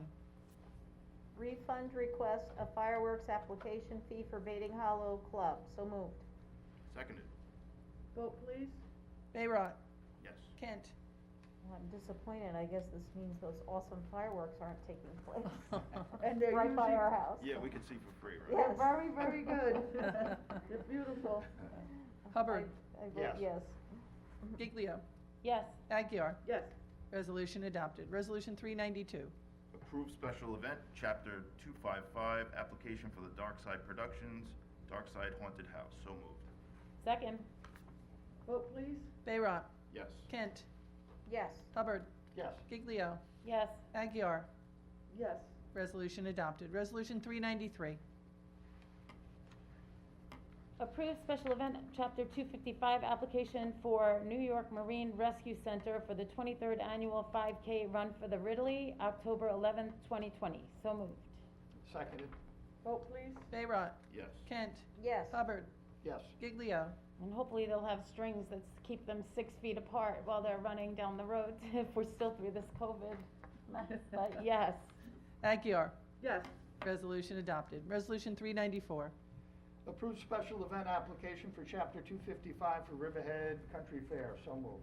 Seconded. Vote please. Bayrock. Yes. Kent. Yes. Hubbard. Yes. Giglio. And hopefully COVID will be over so that the fair can go on because it's a great event that brings people to downtown. So, yes. Aguirre. This is one of the biggest fairs in all of New York State. Bringing in over 10,000 people, and it's sad. Hopefully it's gonna take off, because if we don't see this, this is towards the end of our heightened season, and, unfortunately, it's the new normal, and we're missing out on a lot of great events like these. I don't wanna miss the apple Yes. pucks. Resolution adopted. Resolution 395. Amendment fee waiver request of special event application for PC Richards and Sons. So moved. Seconded. Vote please. Bayrock. Yes. Kent. Yes. Hubbard. Yes. Giglio. Yes. Aguirre. Yes. Resolution adopted. Resolution 396. Amendment fee waiver, request of a special event application for Race Awesome, Jamesport Triathlon. So moved. Second. Vote please. Bayrock. Yes. Kent. Yes. Hubbard. Yes. Giglio. Yes. Aguirre. Yes. Resolution adopted. Resolution 397. Amendment fee waiver request of special event paddle battle. So moved. Seconded. Vote please. Bayrock. Yes. Kent. Yes. Hubbard. Yes. Giglio. Yes. Aguirre. Yes. Resolution adopted. Resolution 398. Authorizes non-pro-tunc the supervisor to execute memorandum of understanding with Riverhead Town Police Benevolent Association Incorporated, the PBA. So moved. Vote please. Seconded. Bayrock. Yes. Kent. Yes. Hubbard. Yes. Giglio. Yes. Aguirre. Yes. Resolution adopted. Resolution 399. Resolution authorizing the town of Riverhead to purchase property located at 117 East Main Street, Riverhead, New York, Suffolk County map 0600129.00-012-000, 121 East Main Street, Riverhead, New York, Suffolk County map 06001291000130000, and 127 East Main Street, Riverhead, New York, Suffolk County map 06001291000140000, subject to permissive referendum. So moved. Seconded. Vote please. Bayrock. Yes. Kent. Well, I'm very excited to move forward with this, and I commend the work done by Dawn and her department, and I'm also pleased with the work of the downtown committee and the Pattern Book, Urban Design Associates assisted with a lot of this. But I think this is really going to jumpstart the revitalization of our downtown area, and I'm excited to vote yes. Hubbard. Yes. Giglio. Yeah, I've been listening to downtown revitalization since 2005, and I think that this is a very important step to get rid of those blighted buildings that have plagued downtown for a very long time. I think it's a great project. I want to commend Dawn and the Community Development Agency Office for bringing this to us in February, and I think it's going to be a great project. Yes. Aguirre. And, I agree with our Councilwoman Giglio. When this was brought to us in February and we spoke to her about it, she couldn't contain her excitement. She still can't contain her excitement. And we moved forward directly with the CDA. We presented it to the board. The board fully supported this effort, and all this happened during COVID, and we're proud and happy to move this forward. Yes. Resolution adopted. Resolution 400. Bond resolution authorization for the issuance of $5.5 million bonds of said town to pay the cost of the acquisition of parcels and land and demolition of existing structures at 117, 121, and 126 East Main Street for purpose of creating public gathering space with design and construction, commercial and retail uses compatible with public space, all consistent with the urban renewal policies and goals for downtown, subject to permissive referendum. So moved. Second. Vote please. Bayrock. Yes. Kent. And I realize these are difficult, economic times, but I still think this was an opportunity that we couldn't pass up at this time. I vote yes.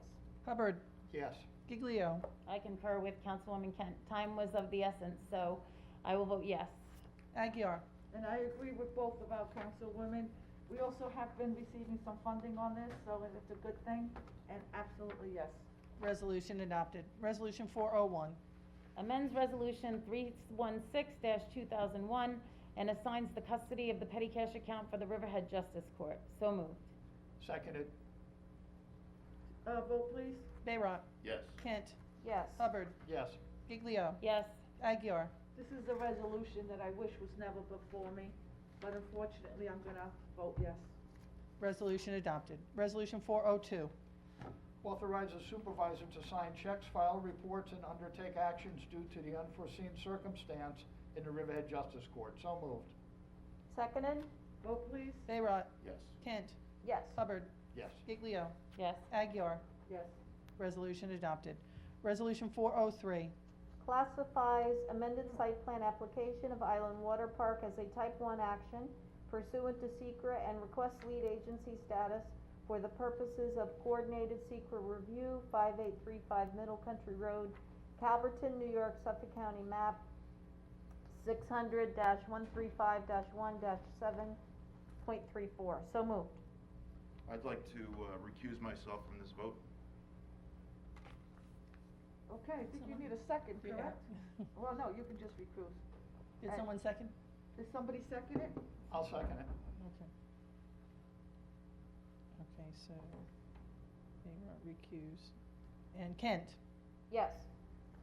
Hubbard. Yes. Giglio. I want to repeat what I stated at the work session this past Thursday, that I want an amendment to the town code to double the fee for review of site plan applications that have been approved, and when applicants have completed substantial changes to the site prior to coming back and being reviewed and approved again, that we should be doubling the fees. I will always advocate and vote on protective measures for the town, and I want to thank the planning staff for bringing those measures before us, and I think that this will actually enhance what you had brought to us this past Thursday when I suggested the changes be made. I have represented Island Water Park in the past. Prior to taking office, due to an appearance of impropriety on this matter, when it comes to site plan approval, I will abstain, as I have always done in the past, when it comes to site plan approval for Island Water Park. So I will abstain. Aguirre. Okay, don't we need a second on that? I think Tim did Oh, you second. did, I'm sorry, Yeah, I he didn't did. hear you. Mhm. Okay, yes. Resolution adopted. Resolution 404. Pays the bills.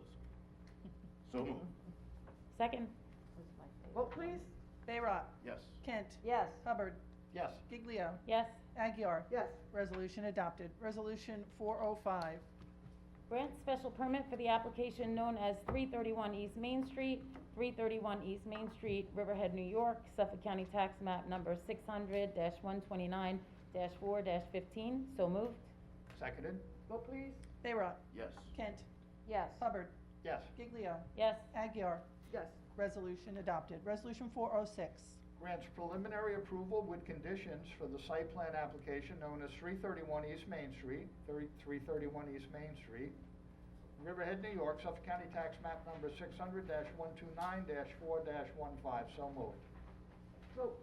Seconded? As amended. As amended, correct. To include the protocols that you normally be doing anyway, Yes. but it's good to have it in there. Bayrock. Yes. Kent.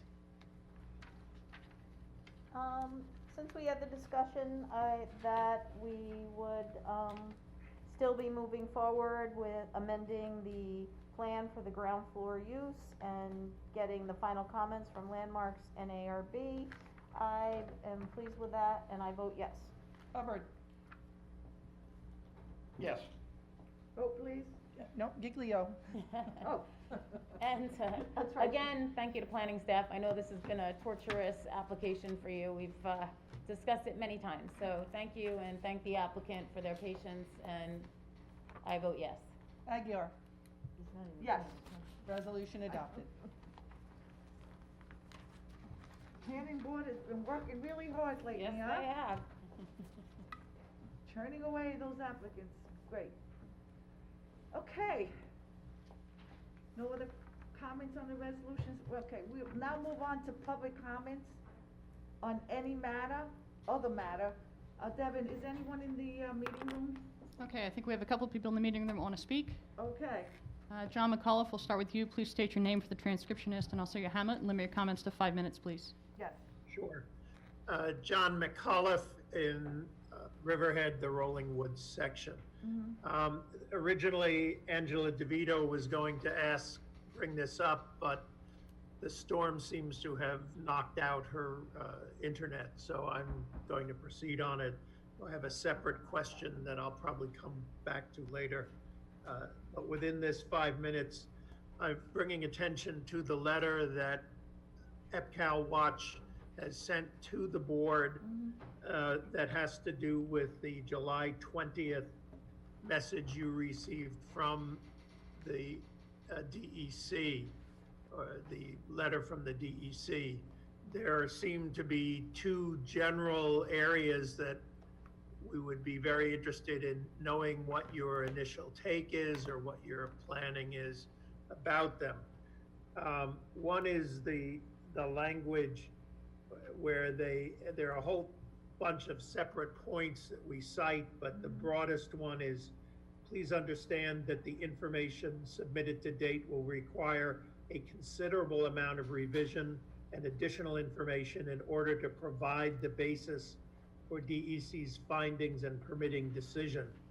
So the question regarding it and the 5 or 6 other points we cite is whether you have an estimate about how much work is going to be required on the part of the town or its attorneys to satisfy the DEC on these 6 or 7 matters, how long you think that's going to take, and how much it will cost. The second area has to do with the water issues. There is a section in the DEC letter that led to a substantial article in the Riverhead Local. The Riverhead Local conclusion is worth reading. Riverhead needs the DEC's approval in order to finalize its subdivision, which it must do in order to close the deal with Calverton Aviation and Technology. The DEC is telling Riverhead it won't grant its approval unless it can both demonstrate sufficient capacity to serve the entire water district, which means addressing its open permits, and demonstrate that the Suffolk County Water Authority has no objections to Riverhead serving the EPCAL site, objections that SCWA has already forcefully expressed.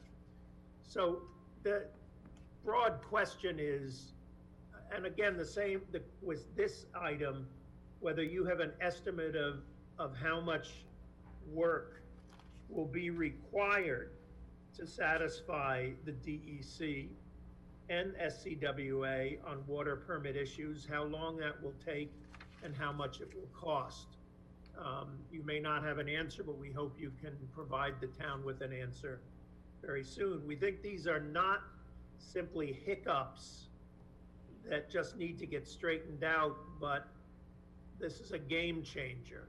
That it is now clear that both sides of this contract are not in a place to go forward.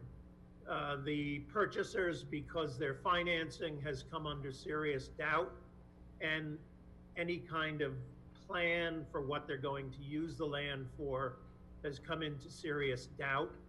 And in our case, as the seller, our ability in a timely way to sell the land has come into doubt. Our question, or our conclusion, and you may feel otherwise, is that we ought to return to the 50-lot subdivision, which already has satisfied various environmental requirements.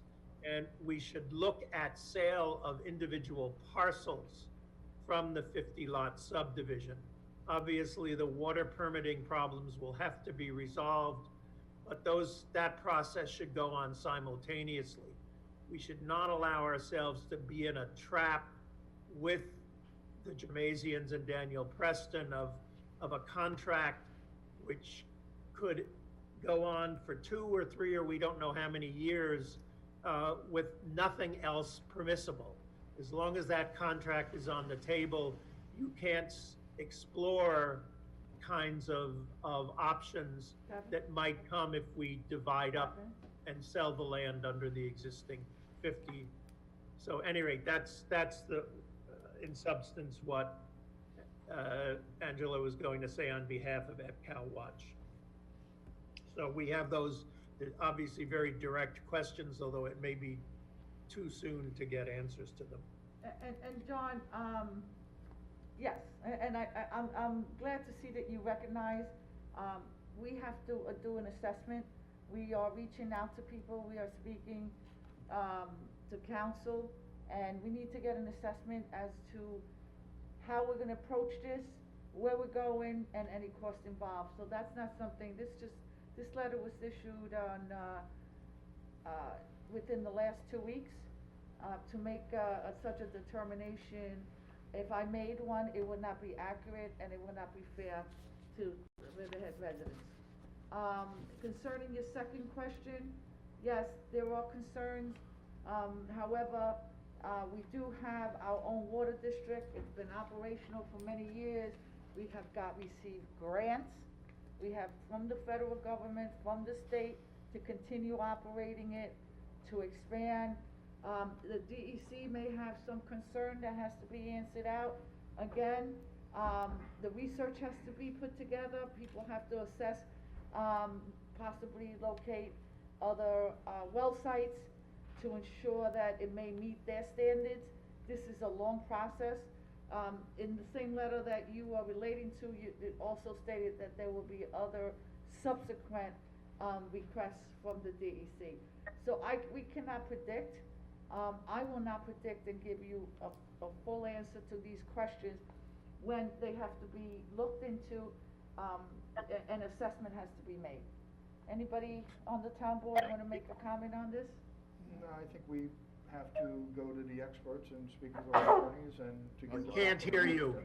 To answer these questions. We're gonna have to speak to our legal and sources and to come up with the proper answers to the questions. We're not gonna just guess and put something out there that may not be correct. No, that's totally correct and responsible. We just hope that within your consideration of those things, you consider whether it is now time to pull the plug and start afresh. Okay. That is always a possibility. Right now, we are dealing with the subdivision and we are addressing the DEC. And down the line, and John, you know, I've told you personally this, I've said it on TV, radio, board meetings.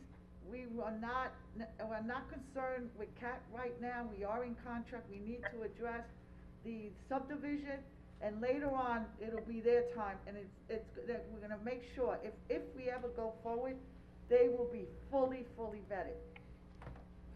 I cannot put my energy, or we pay $40,000 now to vet someone who might disappear 6 months from now or a year. We have to be responsible to the taxpayers and address this concentrate on the core issue at that moment so we can get to a final result. And as I said before, whoever it is, whether it's the people of Riverhead deserves an answer on this. We have moved this forward in the last 6 months quite far. We're we're not close to a conclusion now. We need to get through all these hurdles and eventually reach an understanding.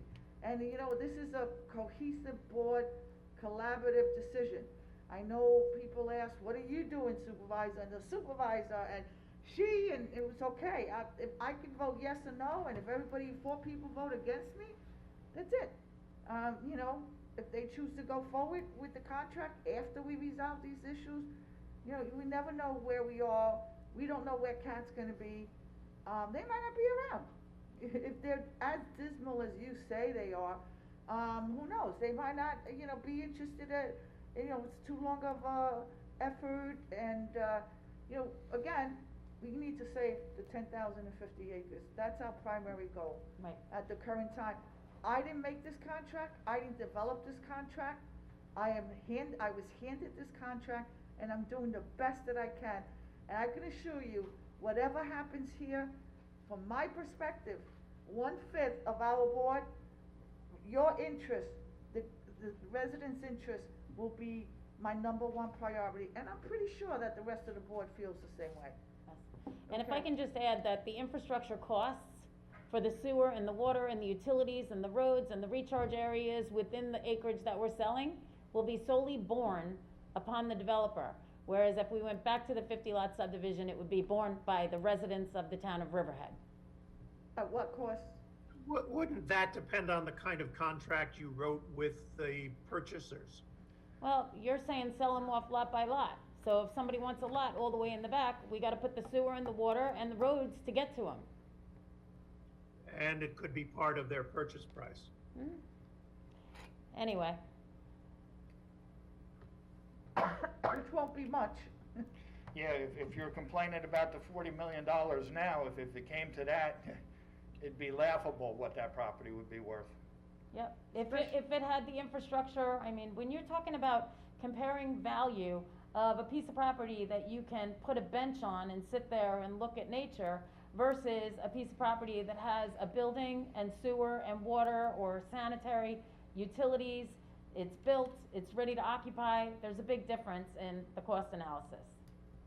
Yeah, but the cost analysis now, you have to look at all of these additional charges that you might have to do on the various permitting things. I mean, again, I think the supervisor is correct that you have to examine the legal situation and exactly what the time loss and actual costs are gonna be, and then you have to evaluate what would best serve the interests of the town given what the situation has become. Okay. Okay, Moving moving on. forward. Other public comments in the meeting room. Ms. McClinchy, state your name, please, again, for the transcriptionist. Sure. Hi, I'm Kelly McClinchy from Manorville. I do want to just first apologize. I'm grateful I was able to ask my questions regarding the public hearing for the sewer district, and sorry for my digression on the topic. However, that being said, clearly, over the past week, it has been relayed to the residents of Riverhead that permits have been particularly troublesome for the town. And I just have a few questions. I'll keep it as brief as I can. At the work session last Thursday, in regard to the Island Water Park, the question was raised whether or not that owner had mining permits to take the sand from that property and move it somewhere else. My question is, does the town of Riverhead have mining permits to take the sand from the recharge basins for the sewer district that were excavated as part of their upgrades? Further, to move on to a slightly different point, it has been clearly stated during this meeting numerous times that whoever owns sections of the EPCAL property would be fiscally responsible for any systems that were put in. In addition, they would be responsible for any possible contaminants that are revealed. So as of right now, the town of Riverhead is the owner of that property. And you, as the town, would be responsible for any contaminants on that property. That being said, how do you know? Because the Navy has not always been forthright as to where there might be contamination or where contamination has been reported to them. How do you know that the contents removed from the recharge basins were clean? It was said in Riverhead local article about that the stockpiling of that sand, that the sand was clean. You can't tell if materials like that are clean just by looking at them. The same way we can't tell if our water is contaminated just by looking at it. It looks clear, it looks good, we don't know. We all understand that. Any contamination from that land that was transferred to Riverhead from the Navy that contaminated is now the responsibility of the town. And as I said earlier, stated in a meeting previously this year, it was said by the town board that all of the land that was transferred to Riverhead Town from the Navy was clean. It was good, it was perfect. However, in the Navy's testing from, I believe it was May 2019, the highest levels in regard to PFOS and PFOA were found on Riverhead property, not on property that was retained by the Navy. So what direction now is the town going to take to remediate that? You can't just leave that in the ground. That's not okay. Just to that, we don't know what areas are contaminated and which areas are not contaminated in that area. And I don't think that it's safe to assume that just because the Navy transferred it over to Riverhead that it's clean. Thank you. Okay. Thank you, Kelly. Thank you for your comments, Kelly. Okay, up in the corner there, Mary Mackey, if you could state your name and hamlet, please, for the record, and please keep your comments to 5 minutes. I think she's trying to pull over. Might have to unmute yourself there, Mary. Hi, can you hear me? Hi there, yes. Hi, thank you. Mary Mackey, Baiting Hollow. Yes. I have a question for the supervisor. I've been trying to reach her via emails, phone calls, regarding the news review article dated July 22nd. Your comment regarding the school district. I just had a comment question on that, really. Do you think that that was proper, being that the school budget vote was 6 days prior, and the negativity, the negative comment was helpful or hurtful to the Riverhead Central School District? Well, I heard your comment. You made it an answer, and I will answer. It was not appropriate for the school board to decide to do a resolution a week before and involve the town and claim that our town was causing you to possibly go into some type of financial default. My legislative aide has spoken to you. You have made demands. I take no demands from individuals, okay? You've made threats as if you don't do this, I'm gonna do this, and I am not gonna respond to someone under threatened circumstances. And from this point on, you can deal and address my legislative aide, who has reached out to you on numerous occasions. Next. I'm sorry. Okay. I'm sorry that there were no threats. Okay. All right. I think we're gonna move on with this question. You made your comment, I've responded, and I think that we need to move on. I'm sorry. The town I'm does not sorry. have, hold on, I'm running the meeting. The town does not have the ability to affect the town, the Riverhead School District taxes.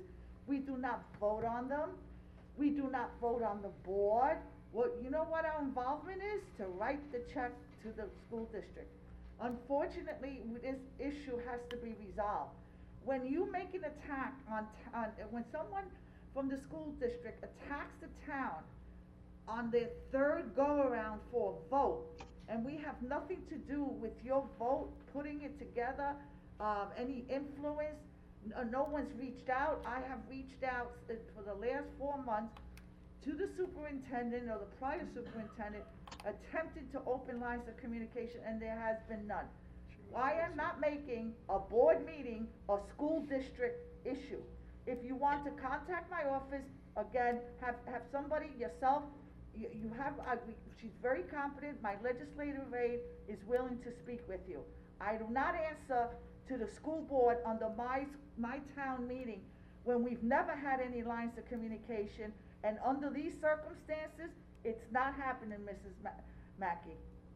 I'm sorry, I do want to say something, please. I have been respectful. I have never made any threats towards anyone. I just want to say to the, to yourself respectfully, as I have always done, so I really don't know what that's referring to. I would never, ever do that. My email and phone calls have been respectful. So I don't know where that's coming from. My point is to please be diplomatic and supportive of the Riverhead School District and use everything in your power to do so. We're all working together. I would love to start a second task force, which I have been involved in before, and I think everyone coming to the table and meeting would be the best thing. And again, I just want everyone to be respectful, and I had never made threats, ever, and I was always respectful. I just wanted to talk to you, that's all. Okay. Okay. We received your comments, and we will, when the lines of communication opens, I will be reaching out next week to the superintendent. And again, my legislative aide will be speaking to you. I think she's also emailed you on some misinformation that she thought had occurred between both of you. I'm not gonna drag this here. This is a town board meeting. We've never really had anybody in the school district either come on to a call or even appear here. But thank you for being open to opening the lines of communication. I just want to say one thing. I recommend certainly meeting with Mary. I know Mary is very active in the parent associations within the school district, so I know her from that. She was active in the parent association when I was a teacher. And she's very nonpartisan, community-minded person that always is strong about bringing everyone to the table and letting everyone have a voice. And I don't want anyone to get the wrong impression of her. So I would recommend working with Mary. She's really great, and maybe some of the other board members have dealt with her as well. It's always Thank been you. a positive, very positive experience. And you know what, Thank Kathleen, you're assigned to the Riverhead School District Task Force, so you wanna start that line of communication, then go ahead, okay? Okay. It's I'm on your always Thank side. you. I'm So- always happy Thank you to very meet much. with Okay, Thank you. Thank you. Okay, we'll move on. yes. Okay. Next in the meeting room, I think, Ron, you want to make a comment? Please limit it to 5 minutes and state your name and hamlet again for the transcriptionist. This is Ron O'Leary of Aquabog. In its letter of July 20th, the New York State Division of Environmental Conservation found that Mr. Eisler's submissions were replete, and I'm quoting, with a number of inconsistencies, errors, and omissions. They go on to say that the information submitted will require a considerable amount of revision and additional information. Mr. Eisler has been the town's counsel with the EPCAT sale from the inception, isn't that right? I believe so, Jody, is that true? I think he's been the attorney since 2000, or since we took the property from the Navy. Bob, am I mistaken? He has represented the town community development agency on various transactions, including qualified and eligible matters before, yes. So he was with the steel from the very beginning, you're saying, Bob? Yep. The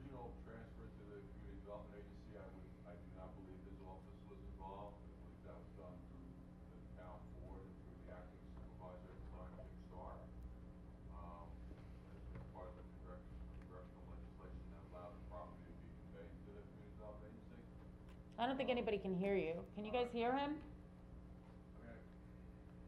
Can you hear him? I can hear him. Okay. Oh, he can hear you. Good. I mean, Frank's office has represented us for a long period of time on a vast majority of matters. I'm not sure how to answer the question other than on this. So my question is, Councilman Hubbard, we've had a couple of conversations during the last few meetings, and you indicated that you were satisfied with financials submitted by Calvert Aviation, and you indicated that you relied on certain reviews and analyses provided by the town's council. Is that right? For the Q&A, yes, that's correct.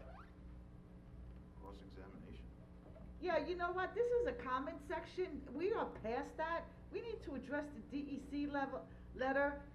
We spend our time going all the way back to, and later on, we'll have to address, making them qualified before we So close. my question, madam, my question is, you now indicated that you will be vetting Calvert and Aviation's financials in the future.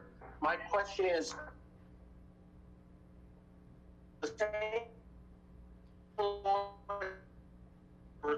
Ron, you're cutting out. We're losing the connection with you, Ron. Cut now, you must be getting the storm. Lawyer you look to financials. Your question was indecipherable, Ron. We couldn't get it. Okay, let me try again.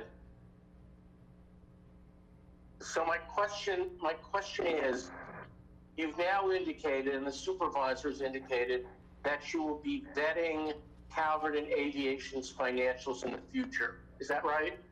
That's correct, and so is everyone else, that was the board decision that we made, at the appropriate time. Okay, so will Mr. Isler, okay, so will Mr. Isler, You still, can you Ron, I think he's trying to represent us. in that process, solutions that is are replete with Ron, I think you're asking if Mr. Eisler will be representing us in that, if there's another vetting process to occur. Is that correct? That's right. No, the quote from the accountants that would be doing the review of their financial situation wanted, I think, $50,000 or $75,000 in order to do that audit. So that's what the intention is, to get a auditing company to go and look at their financials. that's if the subdivision goes through. That's if they decide to buy the property. You need to concentrate on the core issue and the core problem, not look at the past and not predict all the way to the future. Cat could be out of the, you know, they My might not be- question is, Okay, again, you sound like Mickey Mouse. can anyone on the board, can anyone on the board tell me what cost the town has incurred thus far in connection with the Calvert Aviation contract? I don't have that figure, but I know, as of late last year, it probably was over 100,000. I think we'd have to look into that, Ron, to get that information. But just to let you know, when we met with the outside attorneys, we did have a discussion with the outside attorneys about looking deeper into CAT's financials. So that wasn't just Mr. Eisler. We had that discussion with the outside attorneys that the town hired. And that decision cost us $2,000 in legal fees, just to get that decision.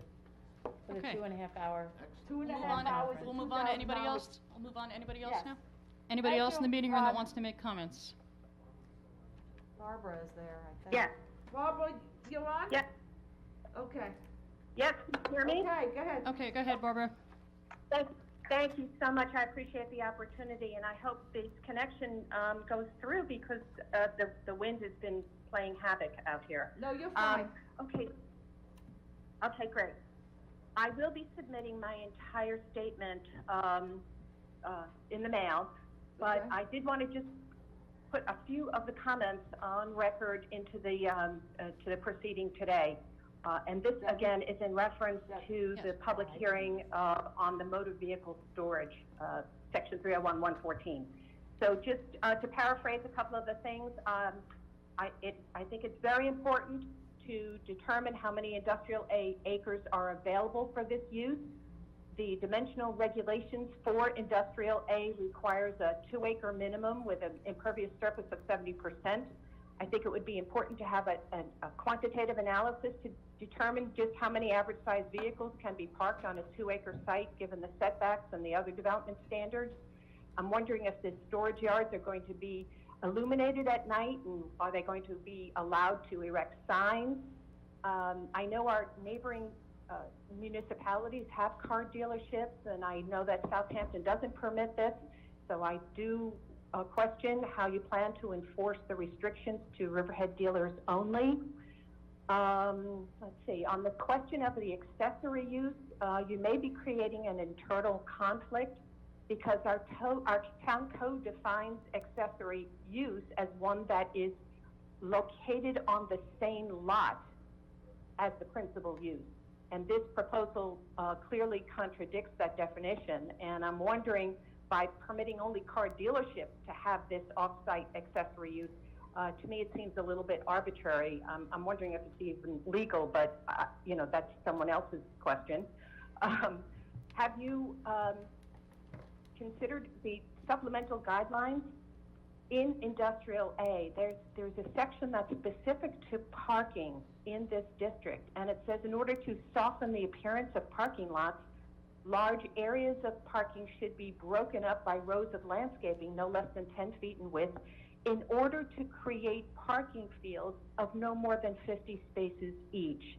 I think that's really interesting that the authors of the zoning at the time were concerned about visual impacts of large areas of surface parking in this zoning use district. And finally, if you look at the last sentence of your proposed amendment, it makes a reference to subsection B5. I could be wrong, but I don't believe there is a subsection B5. The currently specially permitted uses end at number 4, and this one is number 6. So I'm not sure, but you may want to take a second look at that. But in my opinion, I think this is ill-conceived, and it's a half-baked code amendment, and I don't believe it even warrants a second look. But I appreciate your consideration and attention, and I will be forwarding my complete statement, and I very much appreciate the opportunity to address you this afternoon. Thank you, Barbara. Okay, thank you. Barbara. Anybody else in the meeting room? Yes.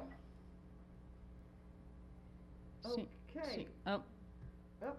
one last one from Mr. McAuliffe. And Mr. McAuliffe. Unmute yourself. Sorry, this is the question I had come. I'm sorry, just state your name and Hamlet again for the record. Sorry, John McAuliffe, Rollingwood section of Riverhead.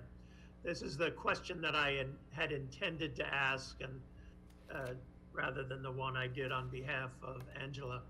The town lost a very revered figure, our town justice, and it creates a vacancy in that position. There is some option, I understand, for the board to fill that vacancy until the next general election. I'm wondering whether you are planning to and how you are planning to do that.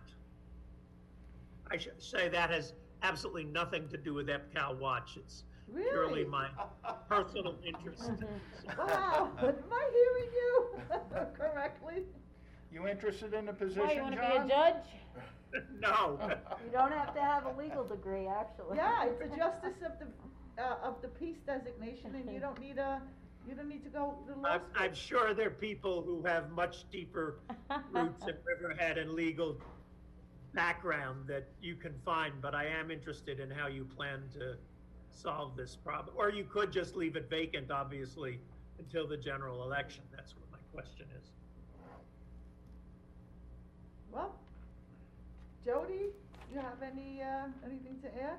No, I just think that we need to spend time with our town justice. I've had conversations with her now, Lori Hulse, about the caseload. I know that since Alan, our justice, God rest his soul, I think he's may be buried for a few days now. We need to have the conversations and make sure that our justice court is running smoothly. I know that all the cases are being done remotely, and she's been handling 75% of the caseload, so I think that the discussions need to be had with her as to how we are going to pick up the slack if there is any. John, I think it's probably unlikely that we'll wait until the general election because the caseload is so heavy, and I think it would be too much for one judge, so I think we'll move towards doing something. Have a conversation with her, because they rotate weeks, so they're on 1 week, off 1 week, it's 5 months until the election, or All less right, than well, that. I would hope, given the caseload, the ethnic caseload that comes through that court, that you would make an effort to find somebody who is a person of color from the community that has those skills and background and would be seen by the people coming through as somebody that understood their situation. Thank you, John. Okay, thank you, John. I'm not gonna say anything. I think that about wraps it up with the All comments right, from the thank meeting you. room. Anyone wanna say anything? Or Mark Krabner, who's still on? They're there, they just have not unmuted or Okay. indicated that. Mark or Monique? Oh, okay. I'm good. I think I've Okay. got some more research to do, and I'd like to coordinate that with the water department and yourself, Catherine. Okay, great. Thank you. Okay, thank you, everyone. This concludes our meeting. Can I have a first and a second to close this meeting? Motion. Second. All in favor? All Aye. opposed? So move. Be safe, everyone. See you on Thursday.